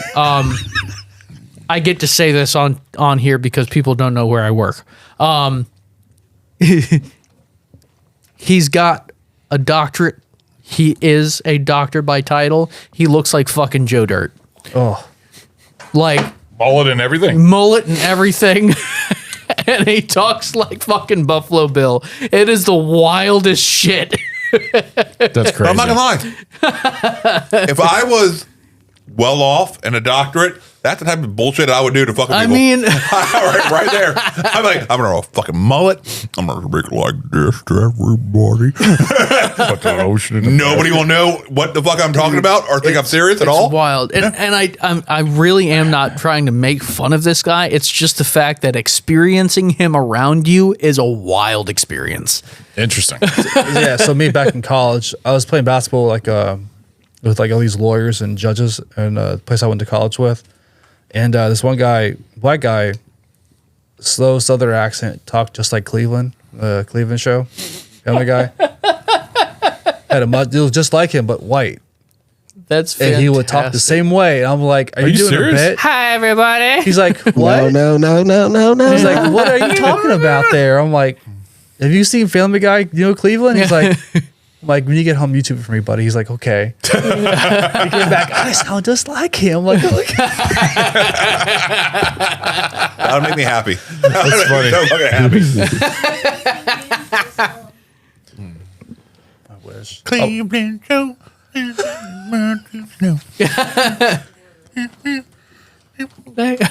My happy mustache face. Okay. Oh, so back to the movie. You guys ready for criticals yet? Sure. Yeah. This movie was critical. Yes. Critical enjoyment. Adam, you want to go first, buddy? Sure. So we're doing each one, right? Yeah. 1 and 2. Okay. For one, my critical is going to go up a little bit because of what he was able to get done with the budget. Yeah. It's impressive that what he did with, what'd you say, 35,000? 35,000 for the first one. Yeah, that's impressive. That's mine. So critical, I'm going to give it a 3. Enjoyment, 2.5. Oof. It was the first one was a rough one for me. Like I said, art was great in the movie. I had no problem with art. It was just what the other characters did with it just took me completely out of it. Okay. Terrifier 2, I enjoyed that one more. I would say critical on that, probably a 4, and enjoyment 3.5. I did enjoy that one definitely more than the first one. So I'm excited to possibly see what the third one will do. I definitely will go see the third one, or at least see it. Yeah. Well, probably when it comes out to where I can, just to see how it progresses. Okay. Where is the closest movie theater to you guys up in KG? Fredericksburg. God damn. That's we got rough, dude. Marquee is close. You usually drive to either Central Park or the Regal Cinemas right across the street. Gotcha. This is the closest. There's none over up there? Dude, it's fucking bumfuck nowhere. Dude, there's nothing around here. Figured there's one near 301. No, there's trees, and a gas station. That's how 301. There's actually a lot of things over there. Now, what's impressive is we actually have 3 sheets in King George County. Like, that's what I said. It's trees, and a fucking crazy. gas station. Yeah, 3 sheets, a Wawa, and a couple 7-Elevens. But you got a Wawa? Nope. Huh? You got those? Yeah, we got a Wawa. Hey, there's not a whole lot else around here. That's fine. Who's next? Let's go next. Okay, I got it. Terrifier 1. If I didn't know the budget, the critical would be lower, most definitely. But realizing what they did with 35 grand is incredible. You can't even buy a car for that cheap these days. And they made an entire movie that absolutely blew the fucking doors off of itself. I got to give critical a 3.5 for that. Enjoyability for that same movie, I would give it a solid 3. It's definitely above average, but there wasn't enough meat and potatoes. It was all show, and I enjoyed it a lot. But it settled itself at a 3. Terrifier 2, I think, really raised the bar. Obviously, they had better budget, so they were able to get better acting and really invest in a little bit of a storyline. And I'll be honest, I didn't like where they took some of it. It just felt odd to me. Very questionable direction, if you will. But the overall, what you get out of that is just so much more enjoyable because there is a little bit of meat and potatoes there. There's something to follow. Yeah. And you are seeing Art really come into himself and start to be fleshed out as a proper character, not just a mindless villain. So I'm going to give enjoyability on that a 4. I really, really like this movie. Critical will probably... Okay, I guess 3.75 critical. Just put they will lose a little bit for their decision to go with superhero powers. It was weird for me, but highly recommend this movie. It'll make sense in the third one. I'm really excited to see the third one, and maybe it'll answer some questions, and I'll change my rating. It's all But a dream. yeah, No, thank God, no. Oh, that would suck if I did that. That's the kick in the balls. yeah, just wakes up in an opium den. He's at a con carnival. Oh, I'm up. Fuck, those mushrooms are horrible. This art with like the makeup smeared and shit like that. Rock, honorable bitch, what the hell was that? It turns out it's actually just Chris Farley. Come back to life. Oh my God. In a match. Actually, he was probably Jim Carrey. probably a stupid question, but I'm just curious what you think of this. Pennywise versus Art, who would win? Ooh. Probably Pennywise. Yeah, he's more powerful, I would say. I don't know. Well, I mean, Art is he's- a demon, and he keeps coming back. I mean, technically, Yeah, but Pennywise is a literal fucking god. Yeah, he's got he the power that he can change into different forms and everything like that. And okay, he'd be able to figure out whatever Art's fear is, Yeah. and embody it. Okay. Place he doesn't want to go. I'd give it to Art. If you have kids, I took that motherfucker out. I think Art can. Yeah, but they had multiples. He's got the little pale girl come into play. That was the power of friendship, okay?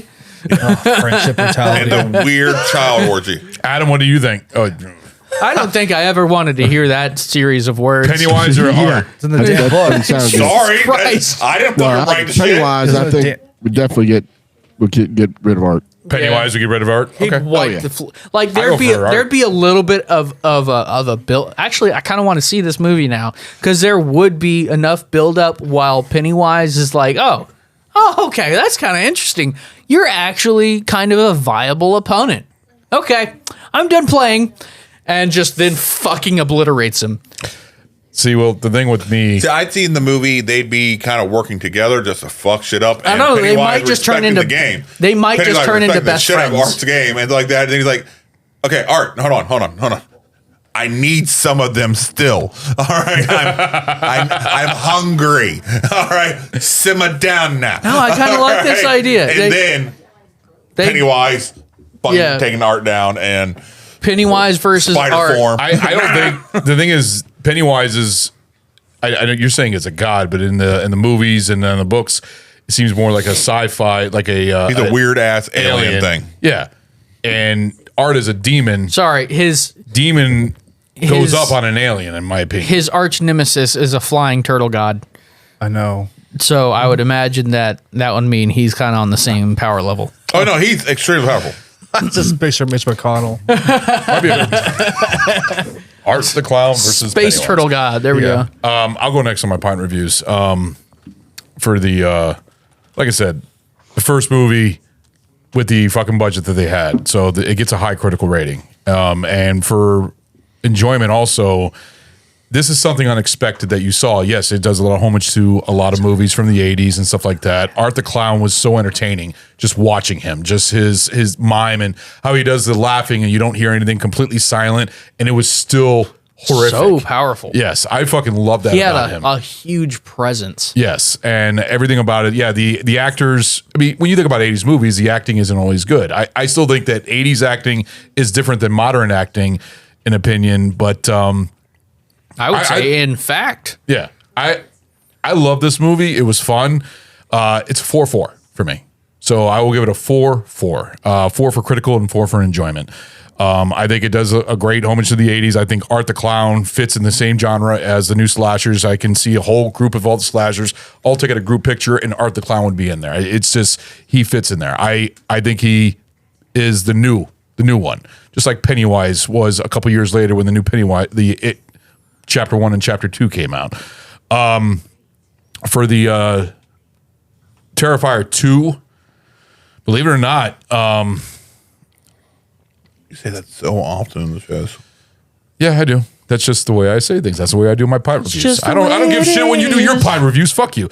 But even though you sure about that? I didn't say anything mean. I was just saying you say it all. I'm gonna give the enjoyment for Terrifier 2 a soft 4. I want to go lower, but I also don't, because I do enjoy it, but there are scenes that drag that I don't care for. I don't care for the actor that they played for the kid. I thought he was annoying as hell, even the mother and everything else. But the fact is that I felt like the story dragged, because the first movie was 86 minutes, which most horror movies are. Most horror movies are short. It was pretty short. This one was 2 hours and 16 minutes. So I understand they had the budget, so they wanted to, expand the story and everything. But I felt like they could have tightened it up, maybe down to maybe like hour and 50 minutes, hour and 40 minutes. I think 2 hours and 60 minutes. They could have gotten rid of the superhero thing. And no, I didn't mind that. It was something different in horror. I think it was something that, and I really want to see how they expanded with the third one. But I still enjoyed it. I thought Art the Clown was great. I thought the kill scenes were just like horrific, to the point where it just, like you said, it lasted. It was long. Where it just looked like he was just a child in a play with a plaything, just pulling all the guts out and just laughing and having a great time. Wasn't there some article online talking about how at the premiere, like 11 people fucking threw up and for Terrifier 3? I think. I think Terrifier 2 also. Terrifier 2, they talk about like multiple 2 people. of them fainted, shit like that. And like my wife had a visceral reaction. She was her head was on my shoulders. She was like, "Jesus Christ, you didn't see what happened, but I can see why." Oh wow. Oh, it gets that bad. Yeah. Damn. Well, what's hilarious? I gotta anal gaping. Whoa. Oh Jesus! Leave your butt. That was way off. Course, okay. But okay. But no, I got a buddy at work. That would give me a visceral reaction. And we were talking. I was like, "Are you like into horror like this?" And he's like, "Not really my thing. It's the clown thing. I don't really jive with that." I was like, "Yeah, supposedly like 11 people like fainted or ran out and threw up everywhere, like within the first 30 minutes." Yeah, first 15 minutes. First 15 minutes. Yeah. Okay, so I was still right. That is. But he goes, "Okay, no, you lost me at the clown thing, but I think I'm back in now. Now I want to check this out." Yeah, it's great advertising. Yeah. Well, I'm excited to see it. The thing is, I love how the second one really expands on with the storyline, especially doing that little mid-credit sequence with giving birth to the head. Like, you really want to know where the fuck is this going to be going. I'm really curious how it's going to go into the third one. So I'm excited to see that. But no, I mean, these both films 4-4. Yeah. They're enjoyable. They're great for the horror film. They're great to watch. They're good Halloween movies. I mean, they take place around Halloween, so that's a great thing. And Art the Clown, I mean, he's fucking awesome. Spirit Halloween, a guy over there is actually selling me the animatronic half the price. He's holding it for me, so he can sell me half the price because I'm going to have it in my house now. Art the Clown, because he's great, especially when he puts that sequence in Terrifier 2 when he's inside the Spirit Halloween place, ripoff, whatever he's in. That ain't a ripoff. That's a much better fucking store. Yes. What's it called? Like Hocus Pocus or something like that? It was Wes Craven something. It was an homage to him. Yeah. I thought that whole scene right there where he's in the background and the girl, she's getting all nervous and everything, and he's just trying on the sunglasses, and you just see him standing there with the glasses, what is it? The slinky eyes. The slinky eyes and everything. That shit was fantastic. I was love like, the this sunflower glasses. He's got comedy, but he's horrifically looking for his money. Yeah. All right. Yeah. Oh, when he's looking at the bag and he's just putting it on there. He's like right here and just putting it on. Genius. Yes, his acting. David Horton, I believe, who did is it David Horton? It's 3 names, yeah. Yeah. His acting in this movie as Art the Clown was amazing. I thought that he did such a great job. I hope they never replace the actor to play Art the Clown, and I'm looking forward to more sequels if they come out with a 4th one, or if they expand on the universe. It's very interesting in how they've gone into the supernatural though with it, with the whole superhero thing. I didn't mind it. It was something different, but I didn't mind it. I enjoyed the actress. I think she did a great job. Just fucking hated the kid, but yeah, 4-4, 4-4.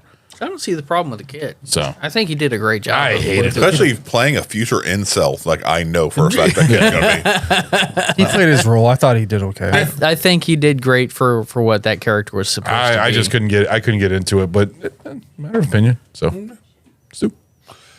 Okay. So Terrifier 1, enjoyment, it's a 4. I'm big fan of 80s schlock. I always have been, and this is a love letter to them. And it's like, all right, we're going to take the timing, the pacing, the over-the-topness of these, 80s B movies, and we are going to put Faces of Death on it. We are going to turn it up to an 11 and fuck with modern sensibility and push that comfortability limit so much further. And I appreciate that.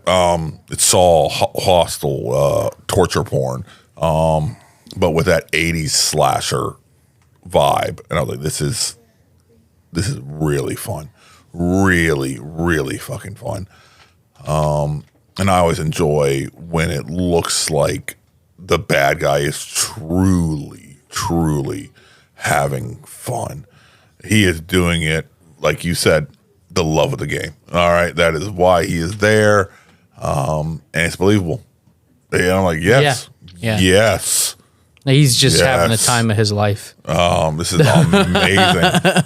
And then you see these dumb, drunk fucking bitches, and you're like, yep, kind of getting what you deserve. Yep. Kind of, let's go check out here. I fucking hated what's her face. Don't worry, I put Molly in your drink. Excuse the fuck out of me? Yeah. Bro. Critical though, yes, what they did with $35,000 was amazing. It was amazing. But the acting wasn't the greatest. The writing, not the fucking greatest. We gotta save money somewhere. Yeah.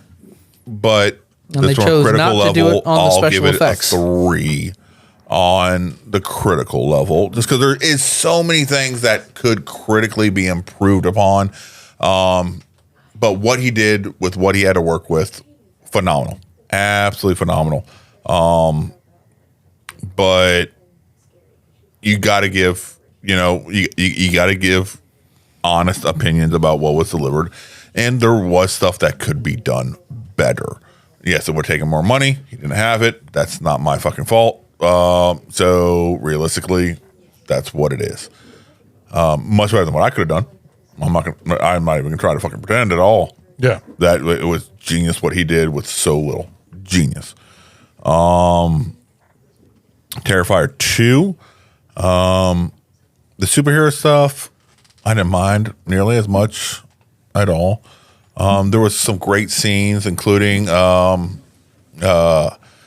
that was reminiscent of like Nightmare on Elm Street 3, Dream Warriors, where she's in that movie, she's doing the work on the model and stuff like that, versus in this one, she's doing the work on her cosplay, but it's still that same feel, that same effort that's putting in with that light music that's in the background, that 80s feel. I can see that. I love that music. Everything, that it just felt right. You knew it was weird. It was kind of ominous, but also that nostalgic kind of, feeling. Yeah, I'm pulls like, you oh, in. Yeah, this is nice. They're hammering it fucking home, and I love that. They were pushing the envelope in Terrifier 2, the bedroom scene. Like we said, they take the uncomfortability and make you comfortable with the uncomfortability of the scene, and I appreciate that. Yeah. That's a good way to put it. Yeah. Yeah.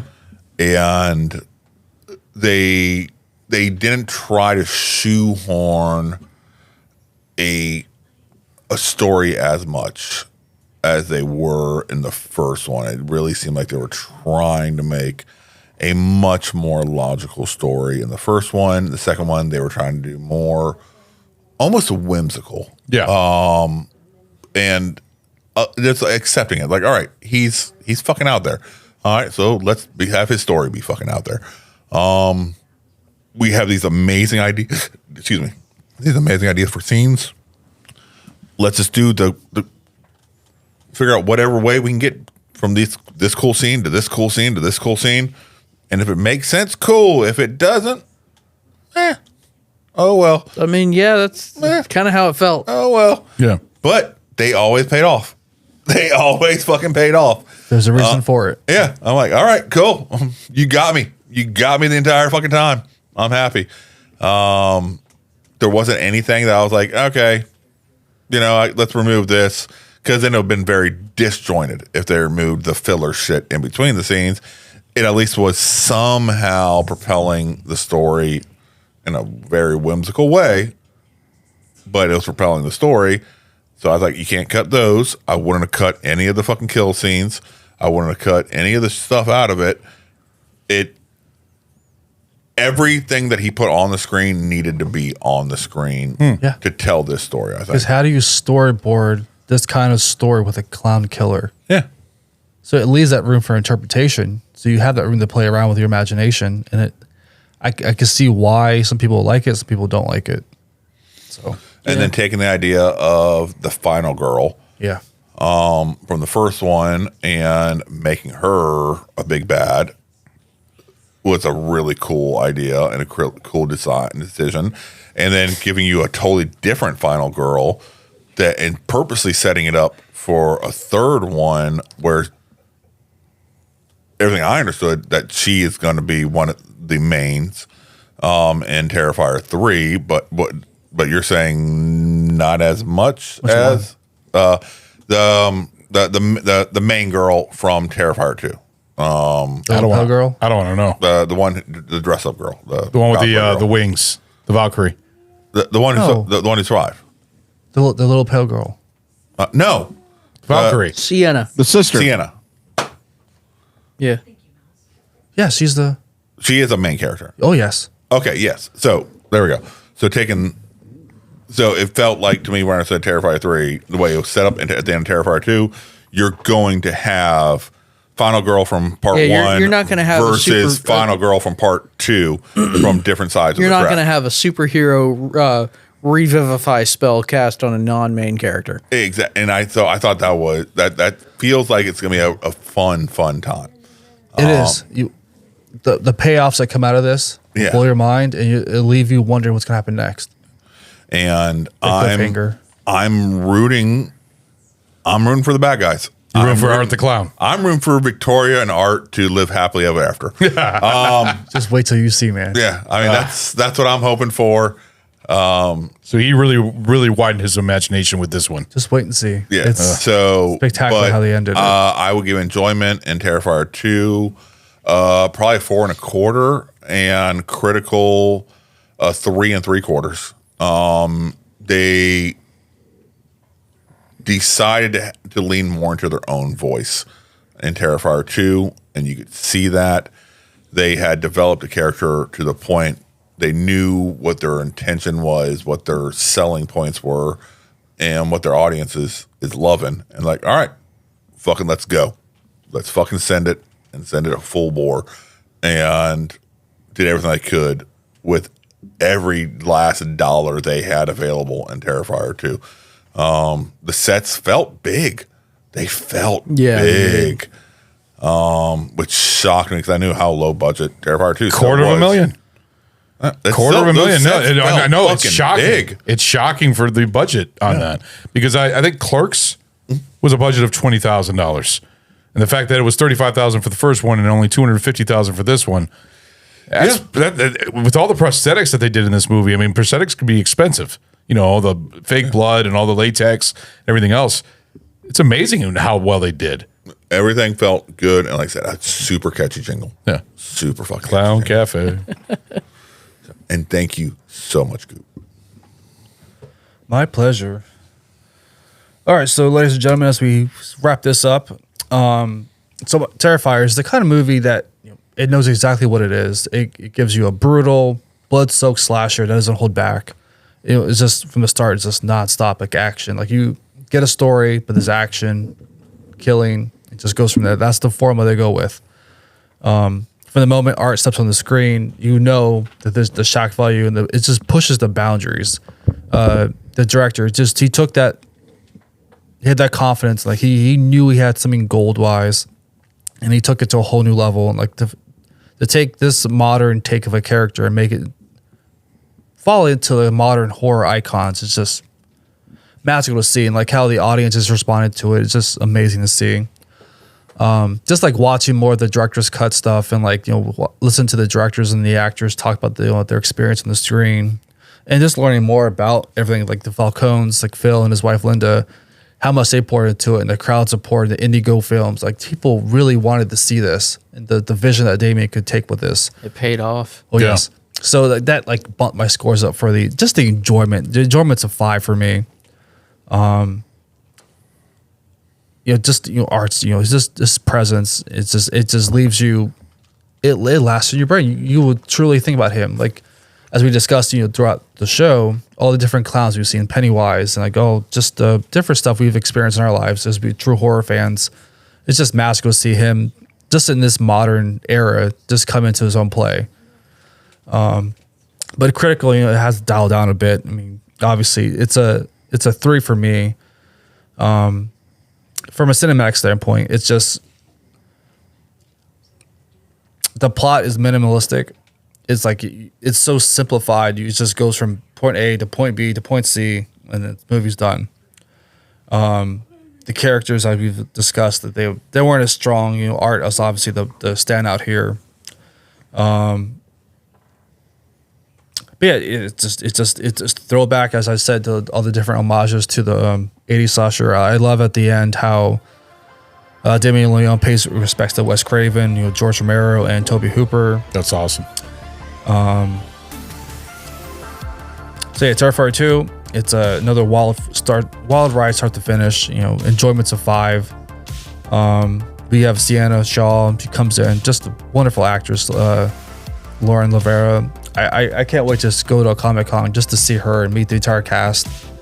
That'd be something epic one day. Just ask so many questions, like what happened behind the scenes, like filming during COVID was actually a blessing in disguise for this movie, because they were able to he filmed a majority of it, and when COVID and all the shutdowns happened, he was able to edit it and see what he wanted to do different, like how he could get away with it, and that kind of expanded upon the roles and how he could take Terrifier 2 to a whole new dimension. Just crank that to 11, just let it rip. But it gives the horror fans what they want, more thrill, more blood, over the top horror. It was just a spectacle. It was just fantastic. For critical, I give it a 3.5 though. I do love the storyline, but the pacing, there is some pacing, some of the scenes that just drags. Thank you. So that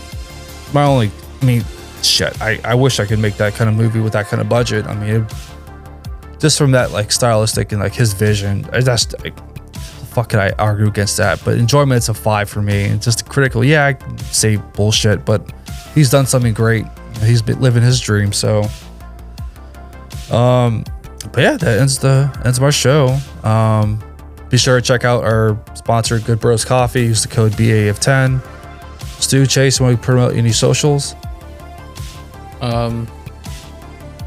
Yeah. No. So if you want to, if you want to promote Instagram just to promote the show. Yeah. Obviously you can follow us on Instagram, on YouTube, like and subscribe. Yeah. But we have our own personal, Barrel Age Flicks accounts. Feel free to come in, message us, give us shit. That's what we do to each other on the show. Yeah, make sure you check out the Instagram, because the Instagram shows all of our pictures of the upcoming shows and all the scorecards for all of our pint reviews and drinks. Instagram at Barrel Age Flicks Podcast.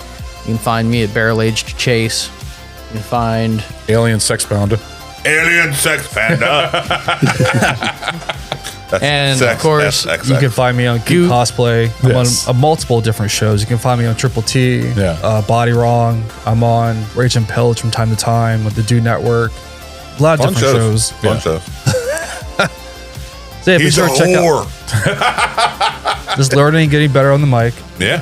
He gets around. That's what we're getting at here. And make sure to also check out Ragnar with Berserker Woodwork. Definitely. He made our table. He can make you guys one too. He actually is on YouTube also. Make sure you follow his YouTube channel and make sure to ring-a-ling that ding-a-ling, motherfuckers. Yes.